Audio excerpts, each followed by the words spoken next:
What's going on, everybody? Happy Tuesday. Tuesday before Thanksgiving. That's all on our minds. A lot of us are off for work. This guy's off work. As you can see, Roger, he's also off work tonight.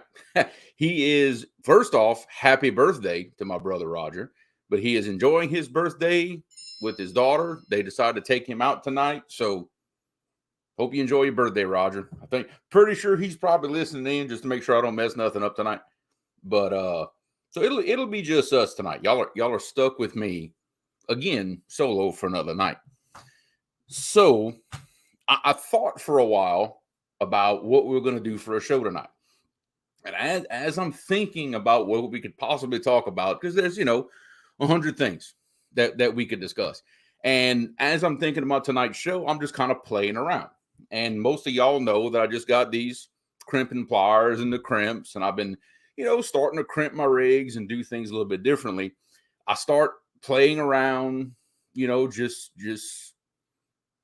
playing around with different ideas and things like that. And I kind of come up with maybe that's what we're going to talk about tonight. Like some of the options with rigs, some cool stuff you can do that maybe you didn't know you could do, stuff you can create possibly. And hey, whatever else y'all want to talk about, we'll talk about it. Throw it up in chat and we'll discuss it. I'm an open book tonight. Just whatever y'all want. Doesn't matter to me. We go play around. We go have some fun. So before we get to that, we go say hi to some people in chat. First one I see in chat, bragging about it, I suppose, but he is first tonight. My boy Brian B. What's going on, Brian? And in second place, I know you're sad, but Stan 3, good to have you in the house, brother. John Boy's Catfish, what's going on, man? One of my Louisiana brothers.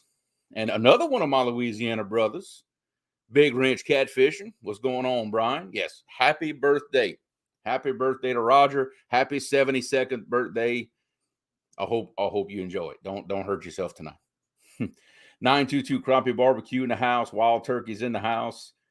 Let's see who else. We got Lance McCoo guy. What are my River Cat Tackle brothers? What's going on, man? Good to have you in here. Bugman 22. What's happening? Yeah, kind of. Yeah, look, it's turning cold over here too. At least my version of cold. I'm not gonna make anybody feel bad, but it's getting cold. David Smith, what's happening? Crappie Day fish on. Let's see. Let's come on down the line. Oh, well, chat always jumps on me. It always tends to do that. Let's see. Zach Murray.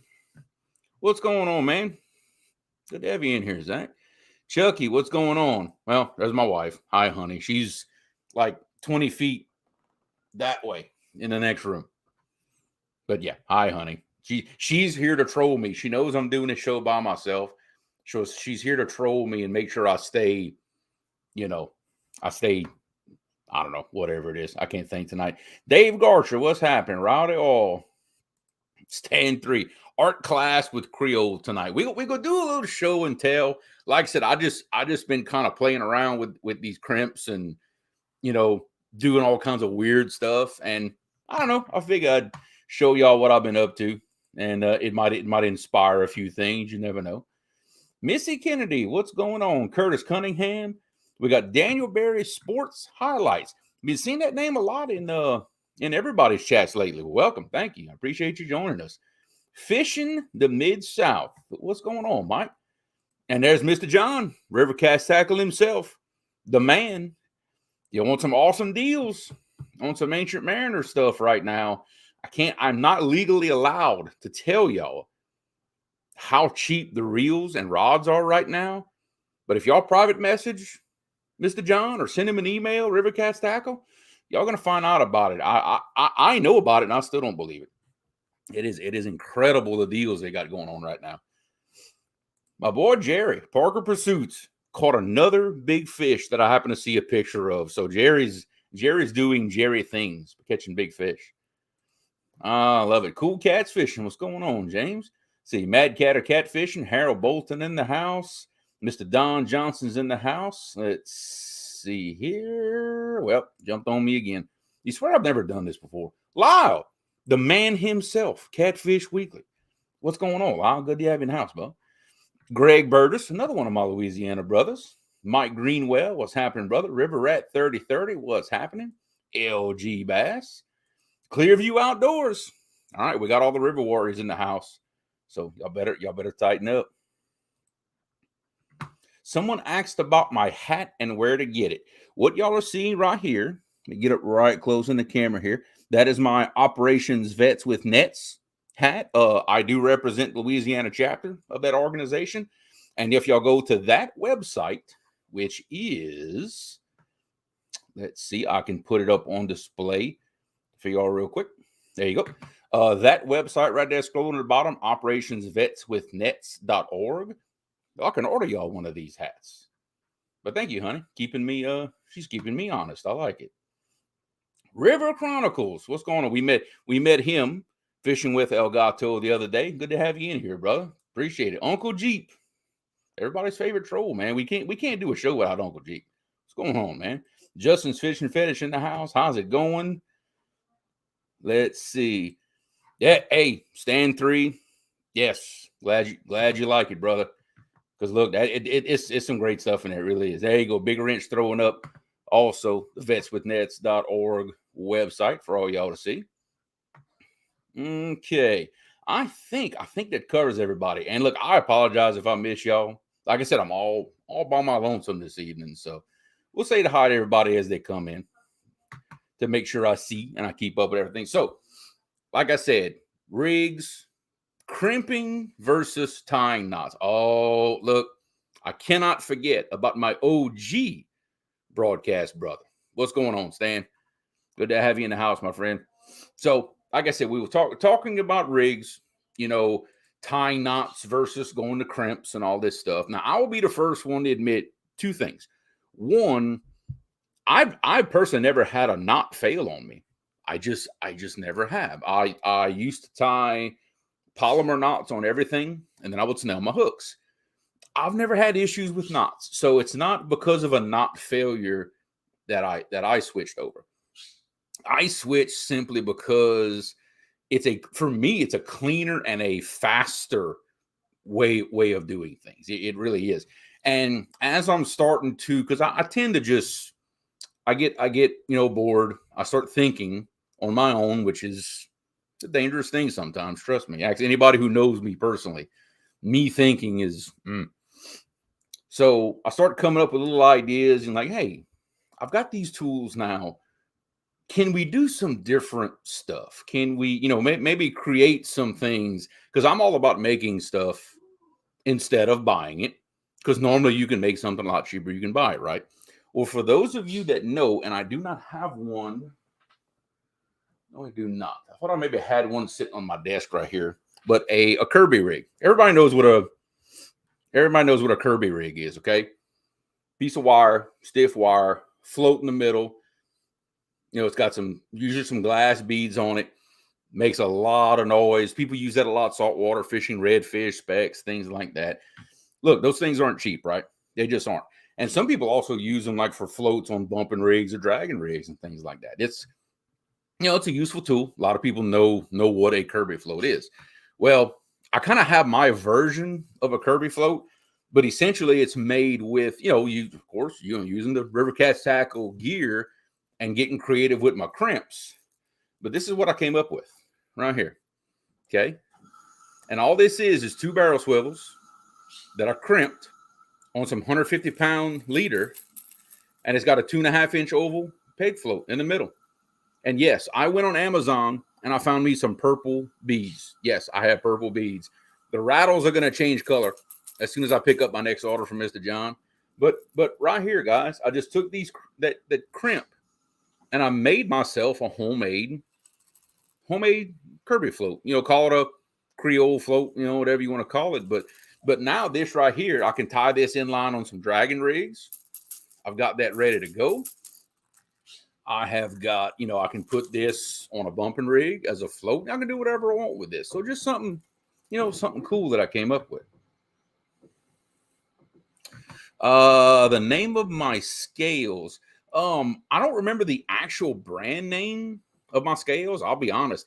But if you go on Amazon and you search mini crane scale, a bunch of different ones come up. I've got the one that goes to 440 pounds. But that's all mine is a mini crane scale off of Amazon. I think I might have paid $40 for it, $42, something like that. Works great. And I think I see a lot of people in chat that's, I'm seeing very similar scales of a lot of people on YouTube now. I think a lot of us have gone to that because it'll weigh a fish bigger than 100 pounds. So we all have high hopes, I know I do. Oh, well, I guess first off, I can say hi to my dad in chat just before I time him out. But yeah, I guess, yeah, if you want to make this for, somebody's kid, a baby rattle, dad's keeping me honest. But like I said, just playing around with things, creating new things, kind of seeing what kind of different stuff I can do with the crimps now. Jeff B, what's going on, brother? Good to have you in the house. And this is something else that I did. Now, this is the first one I've made. Mike Irvin, what's happening, brother? First one I've made, and I tell you, I might maybe some more of these just to just to kind of check things out. Murillo, what's happening, brother? I actually made me a homemade 3-way swivel. And as you can see, I got a barrel swivel on each end, and I just took 2 beads and I trapped another barrel swivel right here in the middle, and I just trapped it with the crimps. I just tightened everything up. I'm backwards to where it tightened everything up. Basically, just made me a homemade 3-way, and this is all done with a 150-pound Andy line.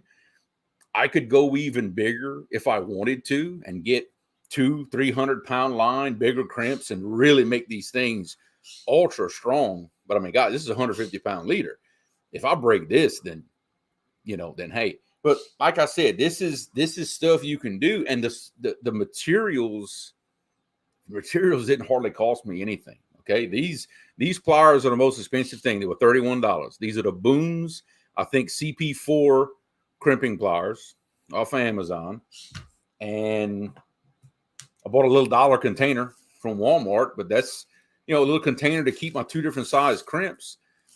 You get, I got, I think 200 of them for $10 for the crimps. So didn't really cost a lot of money to get into this stuff, and that's, hey, everybody's on a budget, right? So why not?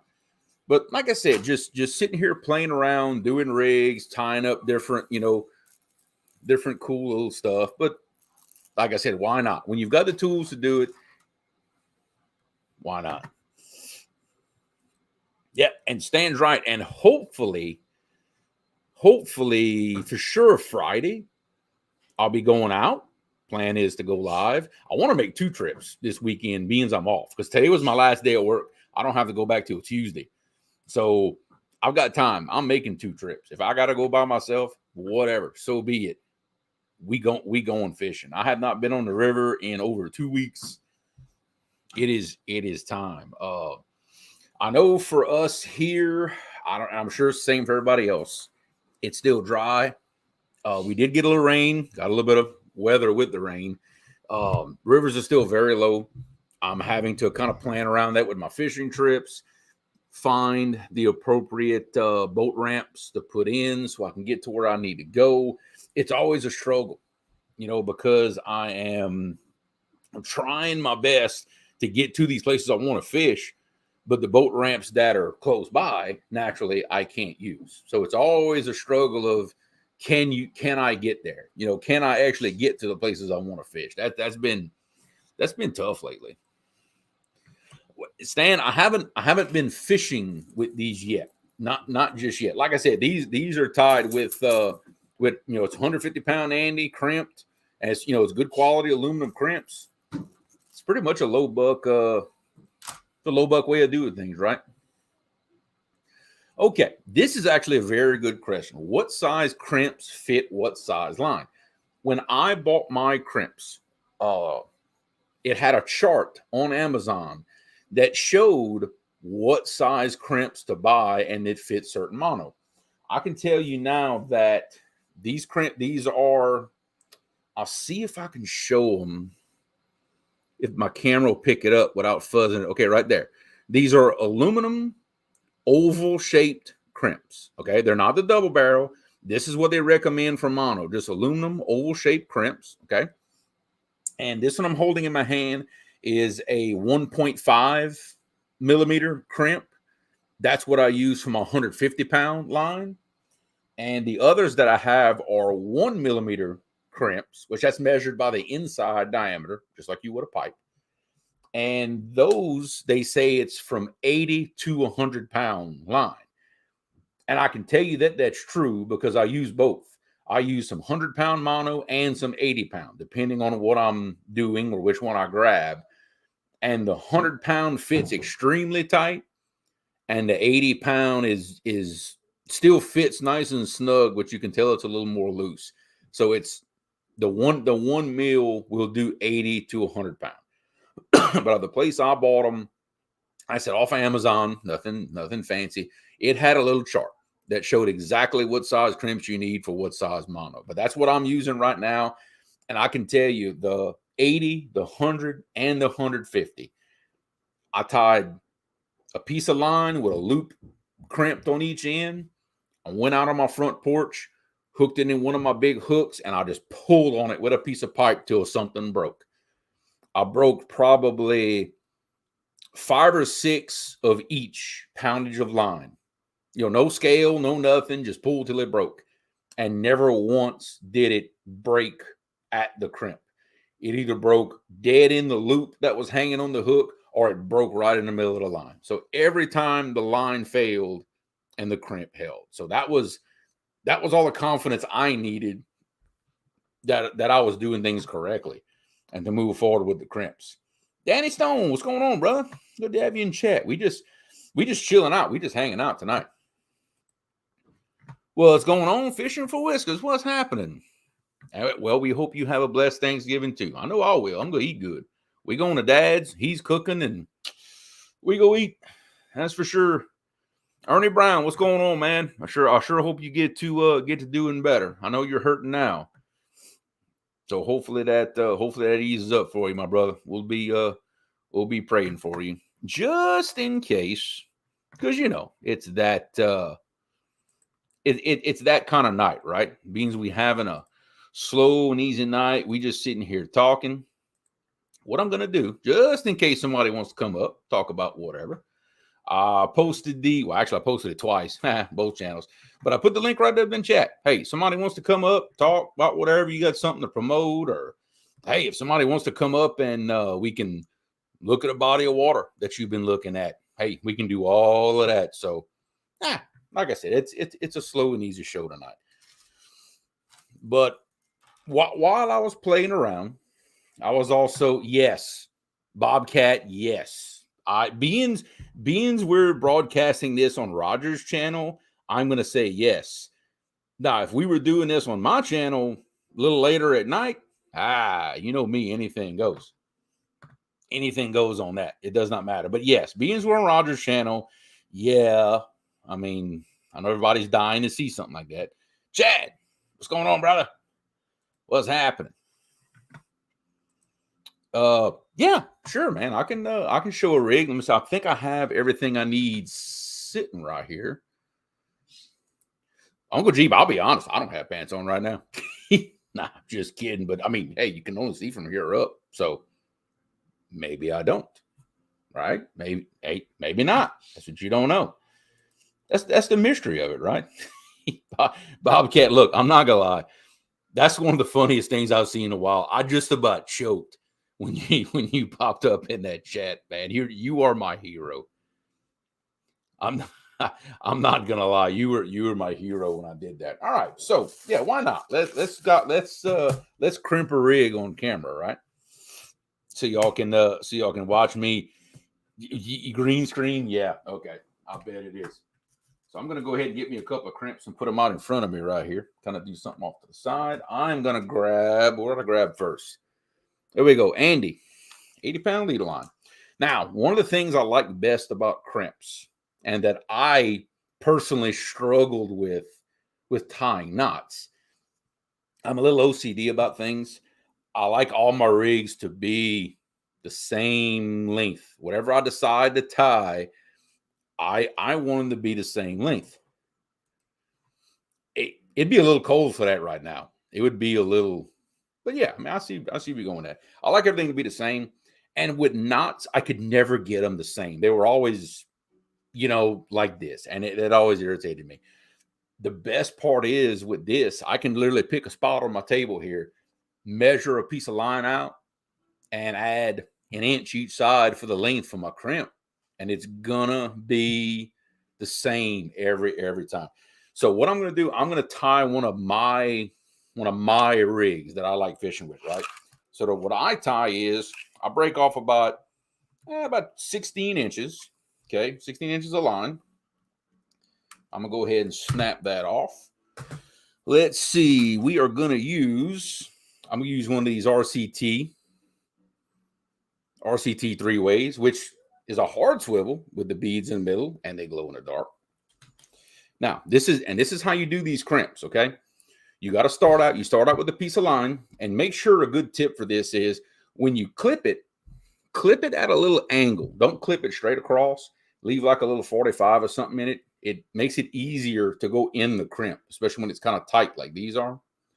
But you go ahead and you put your crimp on your line like this, and I'm going to slip my swivel on here. And then what I do, I leave plenty of end. Or to do that with that ring light shining in my face.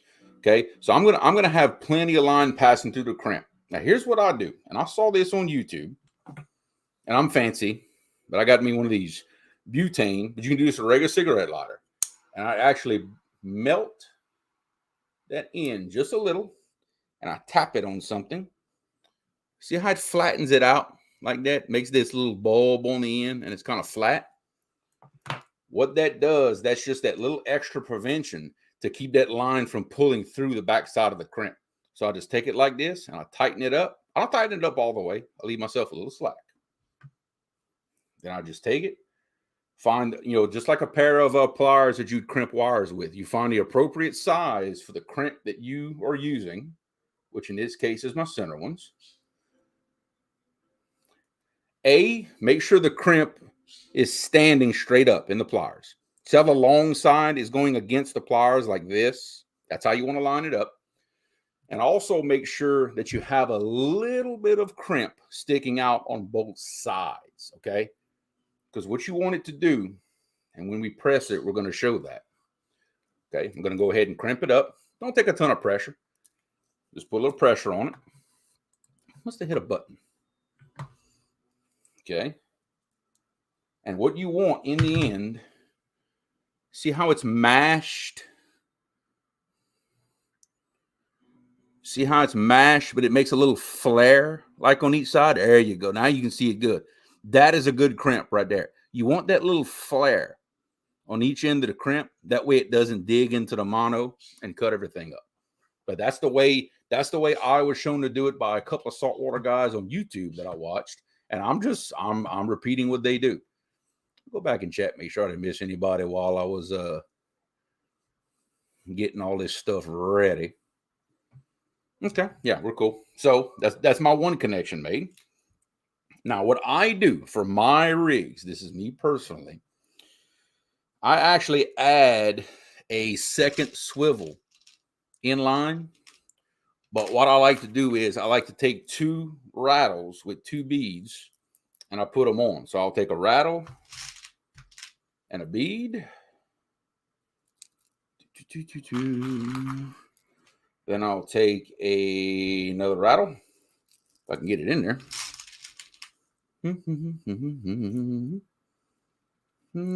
Okay.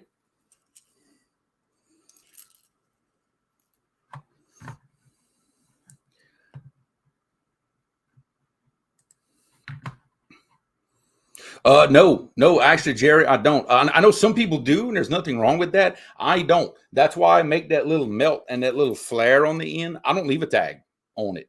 That's the way the saltwater guys do it. And if it's good enough for them, it's good enough for me. You can leave a tag. Nothing wrong with that. But that little bulb that I make on the end, even if the crimp would decide to slide, it's not going to let that line pull out of that crimp. What do you think about sealing in the hooks? Starting to do that more because I'm lazy. I don't know. You must have misspelled something. You lost me on that one, Bobcat. You may have to do a little clarification.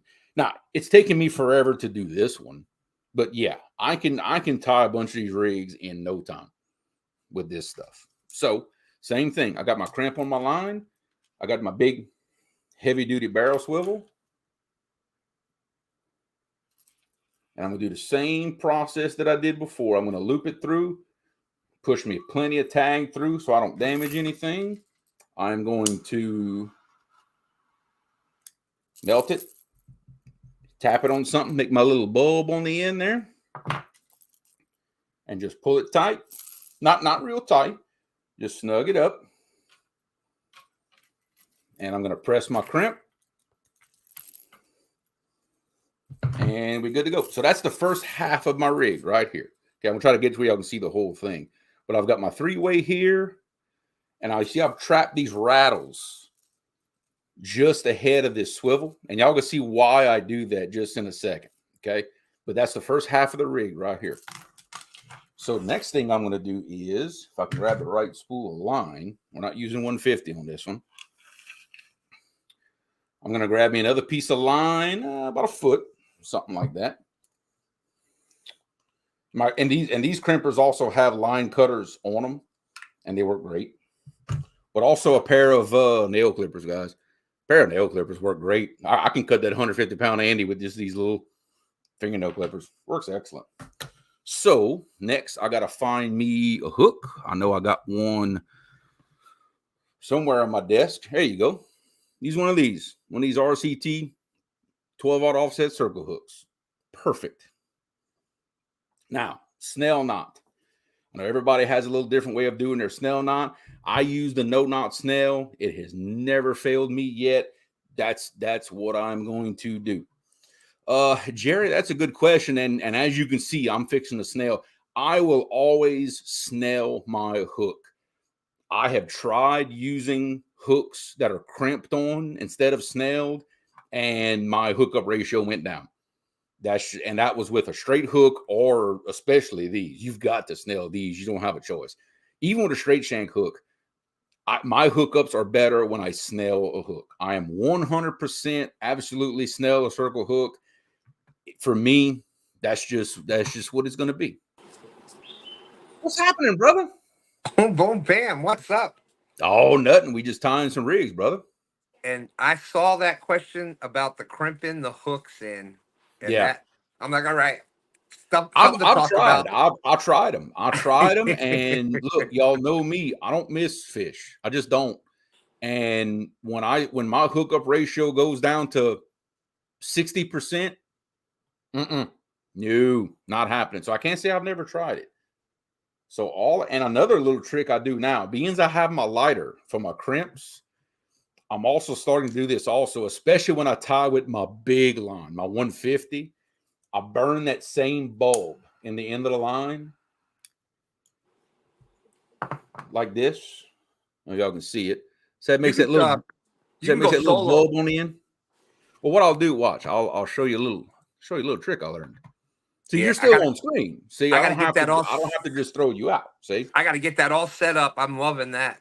That is actually one of the stock ones at the bottom of StreamYard. If you look, even for the phones, right? You can even do it on your phone. I think that one's on the phones. I believe it is. Yeah. So now that little bulb end is going to be back of this hook, and that's a little bit of extra prevention from that line wanting to walk out on you. But like this big hook, I'm just going to go 9 wraps. 6, 7, 8, 9. I'm going to pass my hook out of the front. Now, what I do with my snells, I know a lot of people have said that if you do this and put it in a baggie, that sometimes the line tends to like the snell will kind of work loose on you. I've never had that happen, but I'll tell you what I'll do with my snells. I'll wrap that thing around my finger once or twice, and I pull this snell, and you literally feel it like pop. That the hitch that goes over the top of the snell, it'll actually set and dig in, and you can kind of feel it pop whenever you pull it. Once you get that pop, it ain't going nowhere. I've never ever had one slip on me once I have done that. Creole, I think that's the important part. People that have an issue with the no knot snell, Yeah. they're not cinching it down like you just did. You got to put some pressure on it. You feel it, just that little tug, that little jerk it gives you. You're That's when a you know big you got dude. it. You're a strong dude, and we just saw you put some force into that. So you Well, snuck you should it see in. what You you snuck should it see in what it there. takes to and do it on that it'll 150-pound test. stay. You got to eat your Wheaties for that. So again, I'm going to burn my end. I'm going to burn my end. I'm going to cinch myself up right here. Good to go. We're going to crimp it.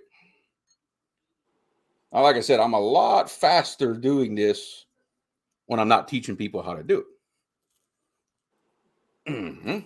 And that's it. My rig is now made. And this is why I'm trapping these rattles and these beads above this extra swivel, because it keeps it off of my hook.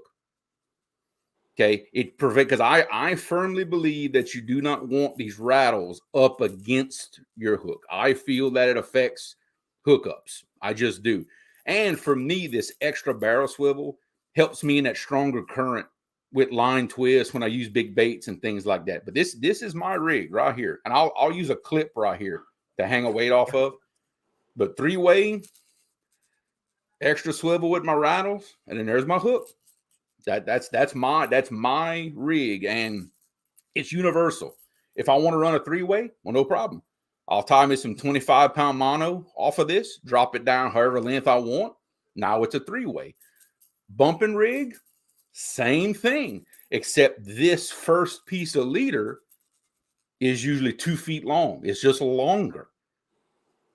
And the only difference is on my bumping rigs, I tie my sinker dropper in line with my main line, and this becomes the tag that my leader is off of. You have to swap positions for that sensitivity. Got to have your sinker dropper in line, just like this, because I've messed up and tied them backwards before. Trust me. You're not the only one. Yeah, oh yeah. I've tied on a bumping rig like, man, why can't I feel anything? I turn around and look, I'm like, especially when you do something in a hurry. You know what I mean? Hey, we got Freddie. I know there's other snell knots out there. I don't. That's the only snell knot I know how to tie. I'll be honest with you, is the no knot. And until it fails me, I'm not going to switch. Real simple. Size matters. What's going on, brother? Let's see. Freddie's out there. FOA. Boom, boom, bam. What's happening, Freddie? In fact, those boards going. I know. In fact, I put in a request for something. I can't say what it is on camera, because that will be a gift for someone that I know that may or may not be watching this chat. But Freddie sent me these a while back. These are his I forget what he calls them, but these are his J hooks. Mm-hmm. I could not help myself but to tie a few on some bumping rigs. I want nothing more than to just rear back on one of them big monsters and stick one of these in his face. I don't know. I want to. You know what I mean? It's going to make me feel good. It's calling out to you, isn't it? Yes, it is. The bright bites. It is. Because sometimes it's hard when you're bumping to sit there and just hold that rod and let him load up on it when you know he's there. When it's in a rod holder, it's one thing. But when you're holding it, that's a hard thing to do. Mark, what's going on, buddy? Good to have you in the house. Let's see who we're going to kind of get caught up on things. Uncle G. Tying a knot in on some of hooks, melting. Yeah, and what gave me that idea is, I forget a video I watched many moons ago. A guy actually tied a little overhand knot in the end of the line, then did his snell. That's what gave me the idea. I'm like, well, shoot, I've already got the lighter for my everything else. Why not make one more burn and make that little knob on the end, right? That works great with the arbor knots too, for catching your line. Makes them that much stronger. You don't have a shirt on. I'm telling you good night. I know. Hang on a second. Okay, he didn't have a shirt on. So, all right, bub. Good night. My son's going to bed. So, all right, there we go. Stand 3 is saying extra tip wrap the first strap away from open end of the eye. I think, I think I know what he's talking about. What he's saying on that eye, where the eye comes around, and as much as you try, there's going to be that little bitty gap. So when you wrap, you want that first wrap going to the. So if that's on the right hand side of the eye, Mm-hmm.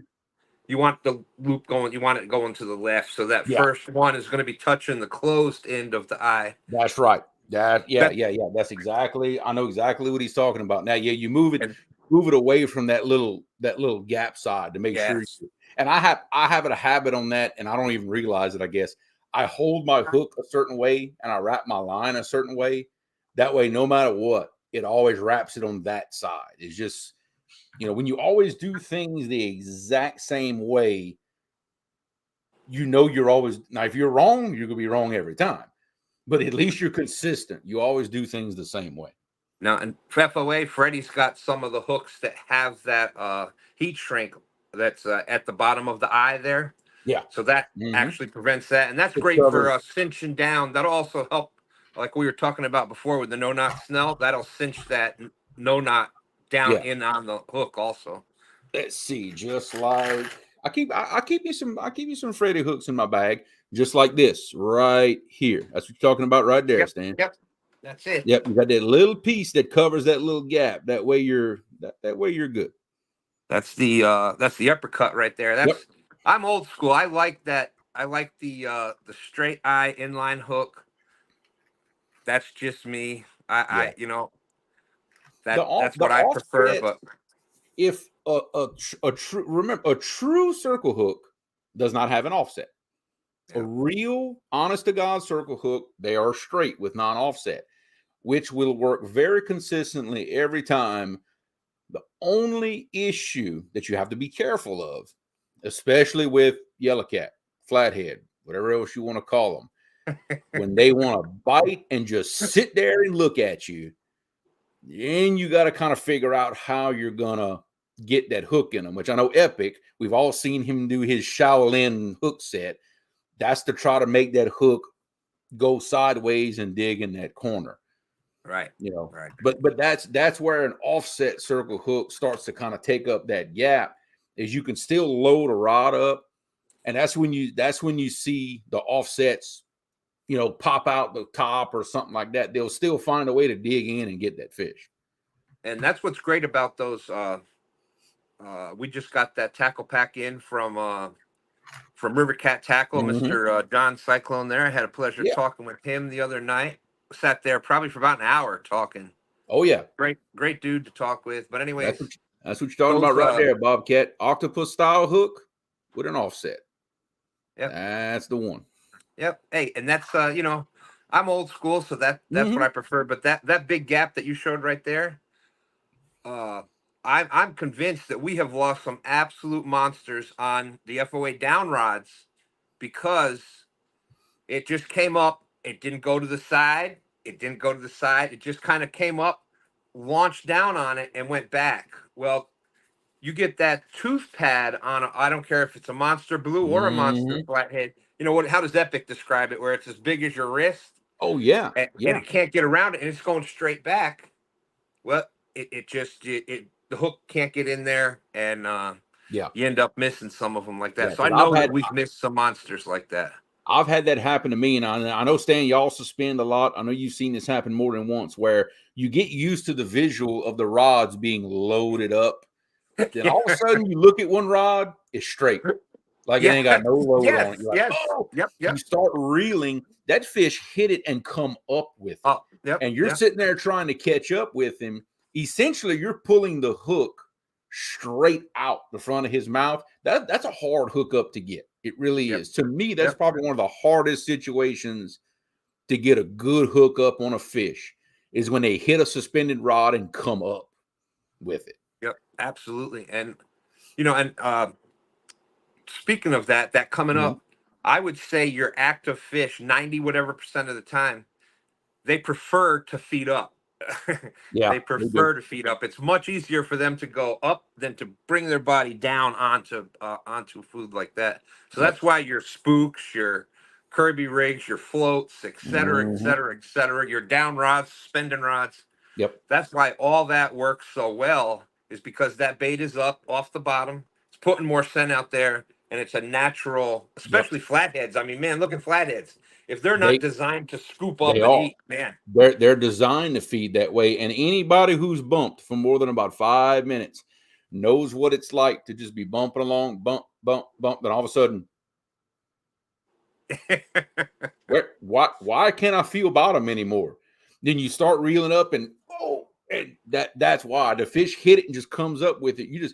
My rule is, if I go to tap 3 times and I don't find bottom, I'm reeling. And half the time, it's either you're hung or you got a fish. It's 50-50 on which one it is, and you find out pretty quick. That is the next technique that we are mastering. We've gotten the, everybody, you start with anchored, and then we did the drifting and the dragging. One of my favorites is suspend drifting. We were talking about that the other day. I like to do it a lot of times where it's almost like bumping. What'd you say? You used to call it reverse bumping, I think you used to call it, or yeah. You had it in your Basically, hand when you're pulling yourself along and kind of bumping behind the boat. Yeah. Yep. And look, and as far as because I've got technically I've got 3 different brands of bumping rods right now.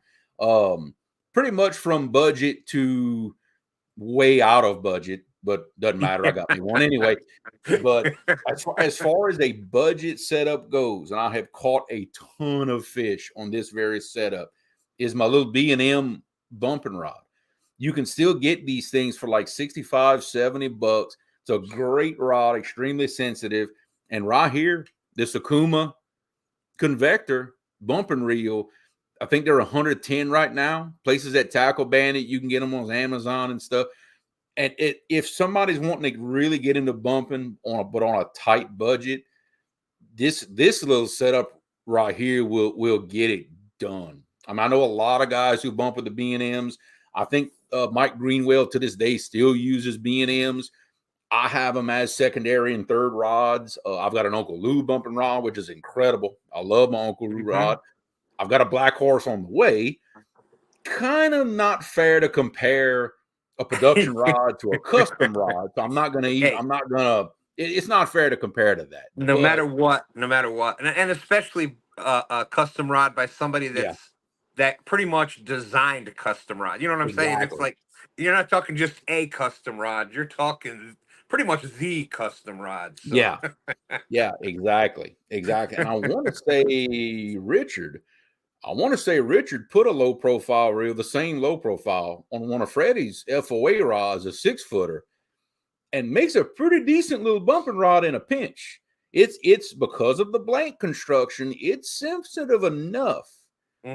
Using a little heavier weight like we have too, you could definitely get by with it if that's what you already have. I tell you what, people, the Freddie rods, the 5 and the 6 foot, as far as suspending, I think hands down best one out there for that. But they're pretty they're pretty good utility rods. You can use them in just about, are you going to get as much distance as Danny's 16-foot Black Betty? No, it's not going to happen. But obviously, but that's the thing. You can't look at that little rod and let the looks fool you into thinking it won't hold a bunch of weight and handle a bigger fish. We've hung some pretty decent sized fish on ours, and y'all caught some monsters on y'all's, and it'll handle them no problem. They got a ton of backbone on those rods. They really do. Yeah, I think Stand 3, the first day out testing them, got a couple of 60s. Oh, He's not a 70 on the first day he was out there. Absolutely not. I'm not letting you. I'm gonna let you look at it. I might let you touch it. No, ain't nobody bumping with that rod but me. I got bad news for that rod. Is a little too pricey for it to leave my hands. That's just how it is. I did get to catch the first fish on our new the Mad Cats Patriot rod that we won. That carbine. Yes. Yeah. Nice. I've heard great things. It was the first of first. When do you ever take out a brand new rod and it's the rod that gets the bite, catches the first fish? I mean, that never happens. Usually it's got that new rod jinx, and it was like a 18-pounder, I think. So great way to break the rod in. Oh, absolutely. You got to get that good brand new raw juju off of it. McWhiskers Fishing, what's happening? Welcome, Miss Ashley Brady. What's happening? She had an awesome live the other night, paying tribute to her grandpa, playing music, taking requests, and some good music too. Stan, you'd have loved it. Man, some good classic stuff. We had some Creedence going on. It was a good time. Did she sing? That's what I want to know, because she can sing. Yes, she did, and I tell you, I like it. So if the fishing thing don't work out, hey, she's got a future at it. I'll tell you that. I would agree. If the fishing thing don't work out, I ain't singing. That ain't happening. No, not for me. Yeah, and that was the veterans tournament. That was pretty cool for me because both my grandfathers passed, and so that was kind of we were out there for them, and that kind of was a special. That was kind of a special day for us, Now, see, I wish I would have known that, because you would have had my address a long time ago. But Mark says if he doesn't catch a fish on a new rod in 3 trips, he gives it away. We need to talk. See, what you need to do is you need to go ahead and just send it to someone else. Let them get that first fish on that rod, and then send it back to you. Like, here, okay, it's caught a fish. Here you go. It's up to you now. You can always do that, right? That's right. And I got the Pisky Fun Chaos 60 in from Roger from that same one. Yeah, I like them. They're not Stan 3's favorite reels. I like them. I like them a lot. But if you're not asking to do heavy duty things, it's a great reel. It's a great reel. It won't. Look, no reel will survive everything. I'm telling you right now, no reel will survive everything. He says, you can keep that. Give me my Penn Squalls and I'll be happy. Yeah. Now I am soon. Come this Christmas. I don't own any yet, but I will. Now that I've held them in my hands, I'm gonna get me a couple of the Ancient Mariners, and we're gonna now I'll be going for the 7,000, not the 6,000. And we're gonna put them to use out there. I know Mr. Johns has been using them. They really like them. And on that note, nothing can be mentioned, but you need to get, if you're thinking of buying something, check out River Cat Tackle. They got that in. Talk to John. Talk to John. I mean, he told you what the deal was, huh? So you know that it's crazy. Like I said, we talked for about an hour and change after. Great, know me, Creole. If someone talks catfishing, I can sit there and talk to him, and man, it was awesome. So, and he's what I liked about him is he's like we are. He's like Freddie is. He's like he wants to put good stuff in people's hands, and that's of course. That's what it's all about. So. We're being tasked with an assignment there, Stan. You see what? I see that. Hey, we can take a look. We got a little time. We can take a look. And that brings up a point there. Don't think that you don't ever get too comfortable in thinking you know every single spot on even on a little small stretch of river that you fish all the time. Because the big fish we caught in the big fish that we caught in the Veterans Tournament was a spot that we have fished that stretch of river hundreds of times, and we just hadn't fished maybe a 50-yard stretch just up from where we normally fish, maybe 50, 70 yards up from where we always fish. We've never fished in this corner for some reason. And Stan 3 was looking at Navionics and said, man, how did I never see this before? Found a little, there's a point there. There's a creek that's just down from it. There's depth. There's a hole. So there we go. See now that I've got my dual monitors back in my little studio here, now we can do some stuff. Y'all ain't gonna see that craziness that I had in that hotel room that night. We can roll now. I'm doing the good stuff. All right, now Stan, you got to forgive me for this, but I want to make sure that I'm actually looking at the James River. Okay, because I don't know exactly where it is. I see Richmond. You go see that? Yep. Just you can start up there by Richmond, right there. If you zoom in by Richmond, which is pretty much the center of that circle right there. Okay. That is right where it. Richmond is. That's what we call the fall line. So that is the upper end of the tidal James, right there where you're at. So from Gotcha. Okay, I see it. So downriver All right, from so there is all from tidal. here, where we're going? We're going downriver. We're going downriver towards the ocean. Well, start at Dutch Gap. Okay, so go down 90. See the Highway 95 right there? Yep, Highway just 90. go pull your screen straight north. You're heading south. So we're heading south. So pull your south. screen north so that we're heading south. Yeah, I got you. Yeah, we're heading south. Okay. And keep going. Okay. You're gonna come across the bridge. Keep going. You got a little bit of time. Okay. What I can do. That's what we should actually. He should have actually came up here. I know, right? All right. The 895 bridge. That is 895. Now Dutch Gap is just over here to the southeast of that. Okay. Around the bend. Now there's a straightaway. Then there should be Osborne Landing coming up here. See something called the Lily Pad. I don't know what a Lily Pad is. Lily Pad. That's at Osborne Landing. That's a bar that they put in there, bar and restaurant. Okay, now you see, there's Dutch Gap. All that the factory there at the bottom on the south end. Okay, now all that this pit down right here. there. Okay. There's the pit that we do some fishing in there when it's the right time. Okay, Dutch Gap boat ramp. Okay, there it is. Let's see. I'm just trying to kind of glancing back in chat, make sure I don't miss anybody. Now, no, Brandon, that's not on this computer. Nope, you ain't gonna see none of that. That's not on this computer. That's on my other laptop. So thank you very much.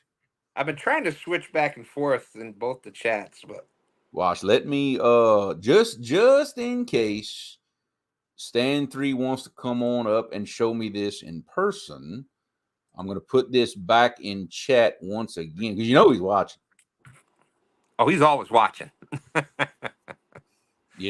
So I think what he's talking about is he wants, like, without any. I just want to know what stretch y'all normally fish, and I think he wants me to look at it and pick out where I would fish with no other knowledge of the area. I think that's what he's trying to.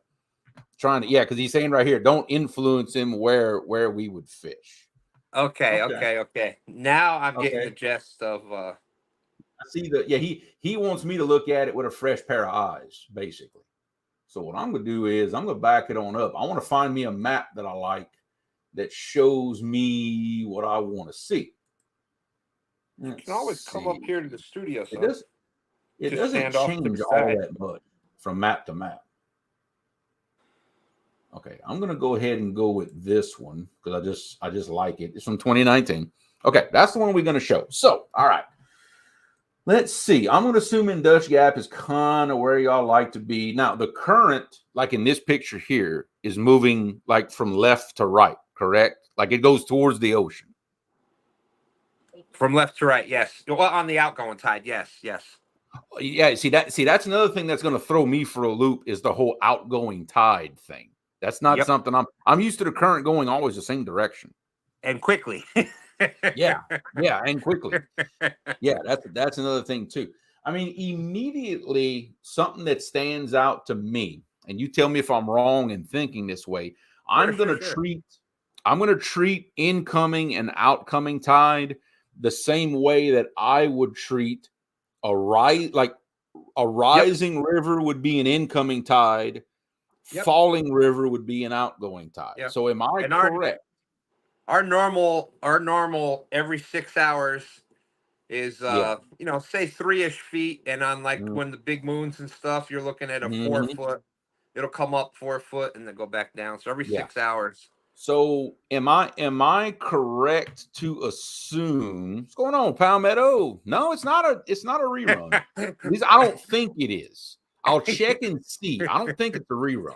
The time machine, I was saying there might be a time machine Friday night. Well, look at it. Just showed up. It showed up on Tuesday. That's all. Yeah, I know, right? So am I correct to assume that an incoming tide would push water up these little creeks and up in these pits, and an outgoing tide would kind of draw some water back out of them? Yes. Okay, so immediately I know for me on my river, when the river is falling and it's pulling water out of these side channels, out of these little bays and stuff like that, these mouths for us become very, very productive when that happens, because it's pulling bait. It's pulling these things out of these areas, so that I would say, now you said it's on a 6-hour switch. Yep. Normally for us, you got to wait 10, 12 hours or so, because, you know, it might pull water out of mine for a month, depending on what the river goes. You've got a switch that's going back and forth. So I would say when it begins to fall, when the tide begins to come back out, I would love to be set up at some of these mouths like this and like this here, and, you know, set up and be prepared to spend some time on that outgoing tide. Maybe, especially if you know there's bait all back here. For an example, if you know this is chock full of bait, maybe it's a shallow flat or something, that you're set up right here in this mouth with some bait spread out. When that outgoing tide really kicks and it's pulling out of there, I find it hard to believe some fish wouldn't be in this mouth area here, or possibly this one, depending on where the bait is at, waiting to ambush things that are coming out of that mouth. I know that's definitely that would be a thing that I would be looking at to start off. Well, that last mouth, that the not out of the lake, but out of the creek coming out there, out of the expo right there. That's where we caught that last kicker fish in the veterans tournament. Yep. See, there you go. That's a big thing for me on an outgoing, because for me an outgoing tide is the same like a falling river. When it starts pulling, especially when it's been up for a while, it's flooding some of those backwaters, and man, a hard drop and it sucks that water back out. Because for us, especially when it's flooding in an area that has a lot of trees, when the water's coming back out of those trees, it tends to be cleaner water than what's in the river to begin with. And especially the yellowcat, they love that cleaner water, and it makes a little bit of a mud line where it comes out of the river. They love that situation. So if y'all got these areas here that high tide is pushing up into some trees and the low tide brings it back out, that's definitely something I'd be looking for, because that's extremely successful for us.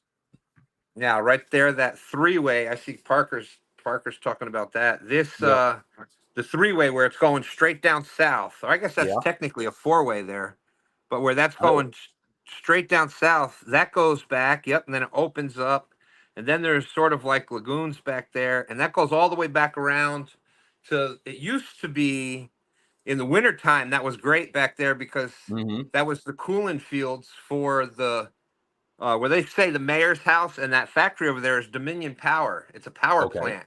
So that's where that hot water discharge in the wintertime, they used to pump the hot water after it went through the cooling fields, but it didn't cool it down enough. So you know how things go. Then there was the whole environmental blah, blah, blah. And so now they redid the whole field. So now they really don't, that water doesn't get hot enough that it affects it like it used to. Because now there's regulations that the differential of the temperature of that cooled water can't be more than a certain amount than the natural water. They got to cool it down to within, like, I don't know, it's like 5 degrees or something like that. Something crazy. Yep. So a lot of people didn't realize that was one of Stan 3's big that was one of his big things back there, because it's super shallow. So people think, it's wintertime. It's, water temperatures under 40 degrees. There's not going to be nothing in 4 foot of water. Yeah. But when you get all the way back there and it's shooting 70-degree water out into that. And another thing that kind of jumps out at me in certain situations. Okay. Cause I love points and I love confluences, right? Well, it seems to me on an incoming tide, I bet you it makes a nice little current seam hooking off of this point just like that. If it's strong, because that incoming tide is going to push in here, and this current seam is going to kind of do this and lap around, possibly make an eddy right here if it's strong enough. And it seems to me on an incoming tide, this is interesting to me. But then on an outgoing tide, you've got the same situation, but over here off of this point. That outgoing tide should pull off of here and make a seam this way with possibly a little bit of a back current coming around right here, depending on strength of current. That's the one wild card that I don't know is how much current it makes. It's definitely, that's one of the spots where you can pretty much find current most of the time. just a matter of, because to me, depending on if it's incoming or outgoing, depends on which point I'm going to check, because one's going to make a current seam and the other one won't. Stand 3 is telling me, shush, Padre, shush. But just a little bit of history right there. You see that straight right where we were talking about at the one and the other, that's man-made. That's a man-made channel when they started because of when they started doing the shipping and stuff. So they didn't have to go that miles all the way up around that big loop there. They made that zoom. And it's just narrow and deep. Well, and you can see the effects of straightening the channel, because this is the same thing that the Mississippi River does, but on its own accord. On its own, right? It'll straighten a curve, and look what's happening to the old channel. It's starting to silt in. You can see it on this map. How it's starting to silt in, and eventually it's going to completely silt in one side that doesn't get the flow. So that's exactly what the Mississippi River does. Same thing. What's going on, Monty? Good to see you in the house, brother. Got fishing fever in the house. I got fishizzle in the house. I'm trying not to miss anybody. I know we're all getting wrapped up in the science of things here. And it's just like anything else. Even when there's all those good areas, or what appear to be good areas on here, that's why you'll hear everybody say, you hear us check Navionics first, check this first. It's starting points, because then you get on the actual water and you'll see that really isn't doing what I thought it was going to do because of XYZ. There's something in the way, or there's something that's not there. And let's face it, rivers change all the time. You get a good flood and there's something that it can change your contours quickly in rivers. Yeah, absolutely. I know for me personally, I've got a lot of good spots, but there's no such thing as a spot that's good all the time. No such thing. What I've tried to do over the years is pay careful attention of what's going on when I catch fish. Why did I catch fish in that spot? Why were they there this weekend and not there last weekend? What's going on, Roger? Well, I sure hope you enjoy your birthday with the kiddos. Happy birthday. Happy birthday. Happy birthday. Enjoy your 83rd birthday. I hope Come you on now, one. Creole. He's only 77 today. He's like 6 months older than me, but I still pick on him. It doesn't matter. It doesn't matter. We're practically the same age, but that doesn't matter to me. It doesn't even matter. I got all the stuff in, Roger, from the Veterans Tournament. Got the reel. Thank you, brother. Awesome.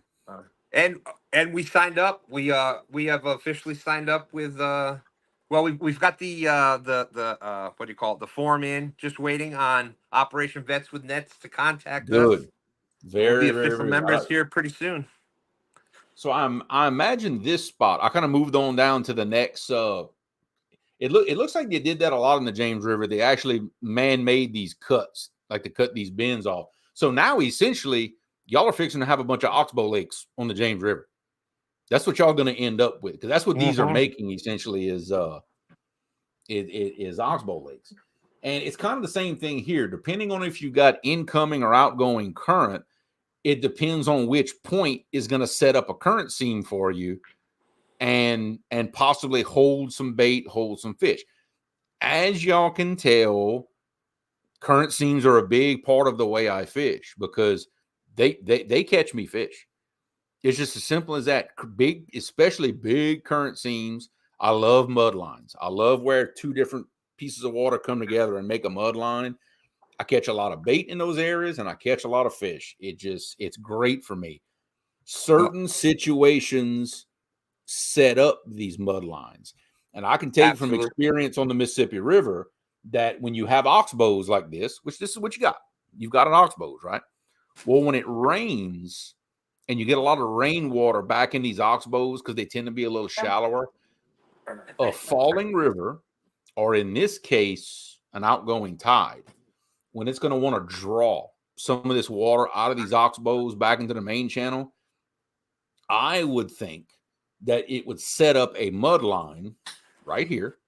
Let me get my mouse right here. I would think it would set up a little bit of a mud line similar to what we see when it pulls the water out of the oxbows and out of those little side buys and everything. Is dirtier water is going to be back here in the oxbow, and your main channel is going to tend to be a little more clean. So when it pulls and makes this current seam, it may actually make you a little mud line off these points. I'd be real curious to know if that phenomenon actually happens. And well, what you can see there that we have a lot of and that we like to use a lot is we have a lot of shallow flats and ledges. Yes, you do. You got a ton of them in there. And like I said, not all of them are created the same. And that's where the trick comes in, is finding out which one's working when and why the fish are there when they're there. I see why now that y'all have all these shallow flats. It's for the same reason why when the river gets really low, our oxbows, some of them, or secondary channels almost run dry because they don't get the main current anymore. So they tend to silt in, and it makes these big, shallow, long flats on these abandoned channels. And up there, we're talking 100 miles from the over 100 miles from the bay up that way. So we're still a good distance down to now. Right there is that's where the Appomattox comes in. That's the Appomattox coming in, where you hear people talk about Hopewell. Yeah. It's right there underneath that bridge. Hopewell boat launch is underneath that little bridge, actually in the mouth of the Appomattox. And this is interesting because you can actually see the graphic on screen of where your main channel is and what your current does. You can see every seam line, every back eddy, every mud line. There is I could talk all night about this spot, just this, because you can physically see every little thing, every little churn in the water, every eddy. You can see everything just because of how the water is dirty. It's amazing. And this is why you want to be when you go. This is a pretty big section of the river here. This is miles across. Yeah. And you would think, oh man, this river's huge. Well, this little channel that's running here. I am pointing at the screen. I know, right? Where it says Old City Point, you can see that channel runs right there by. That's some deep and fast water right there. That whole channel through there. What do you think, son? It's 30s to 40-foot deep. Yeah, basically right here, essentially the darker the water, the deeper the water. Right. That's essentially what I'm seeing right here. But if you really look carefully, and I know y'all have probably sonared the heck out of this area. Okay, so I'm going to test myself here.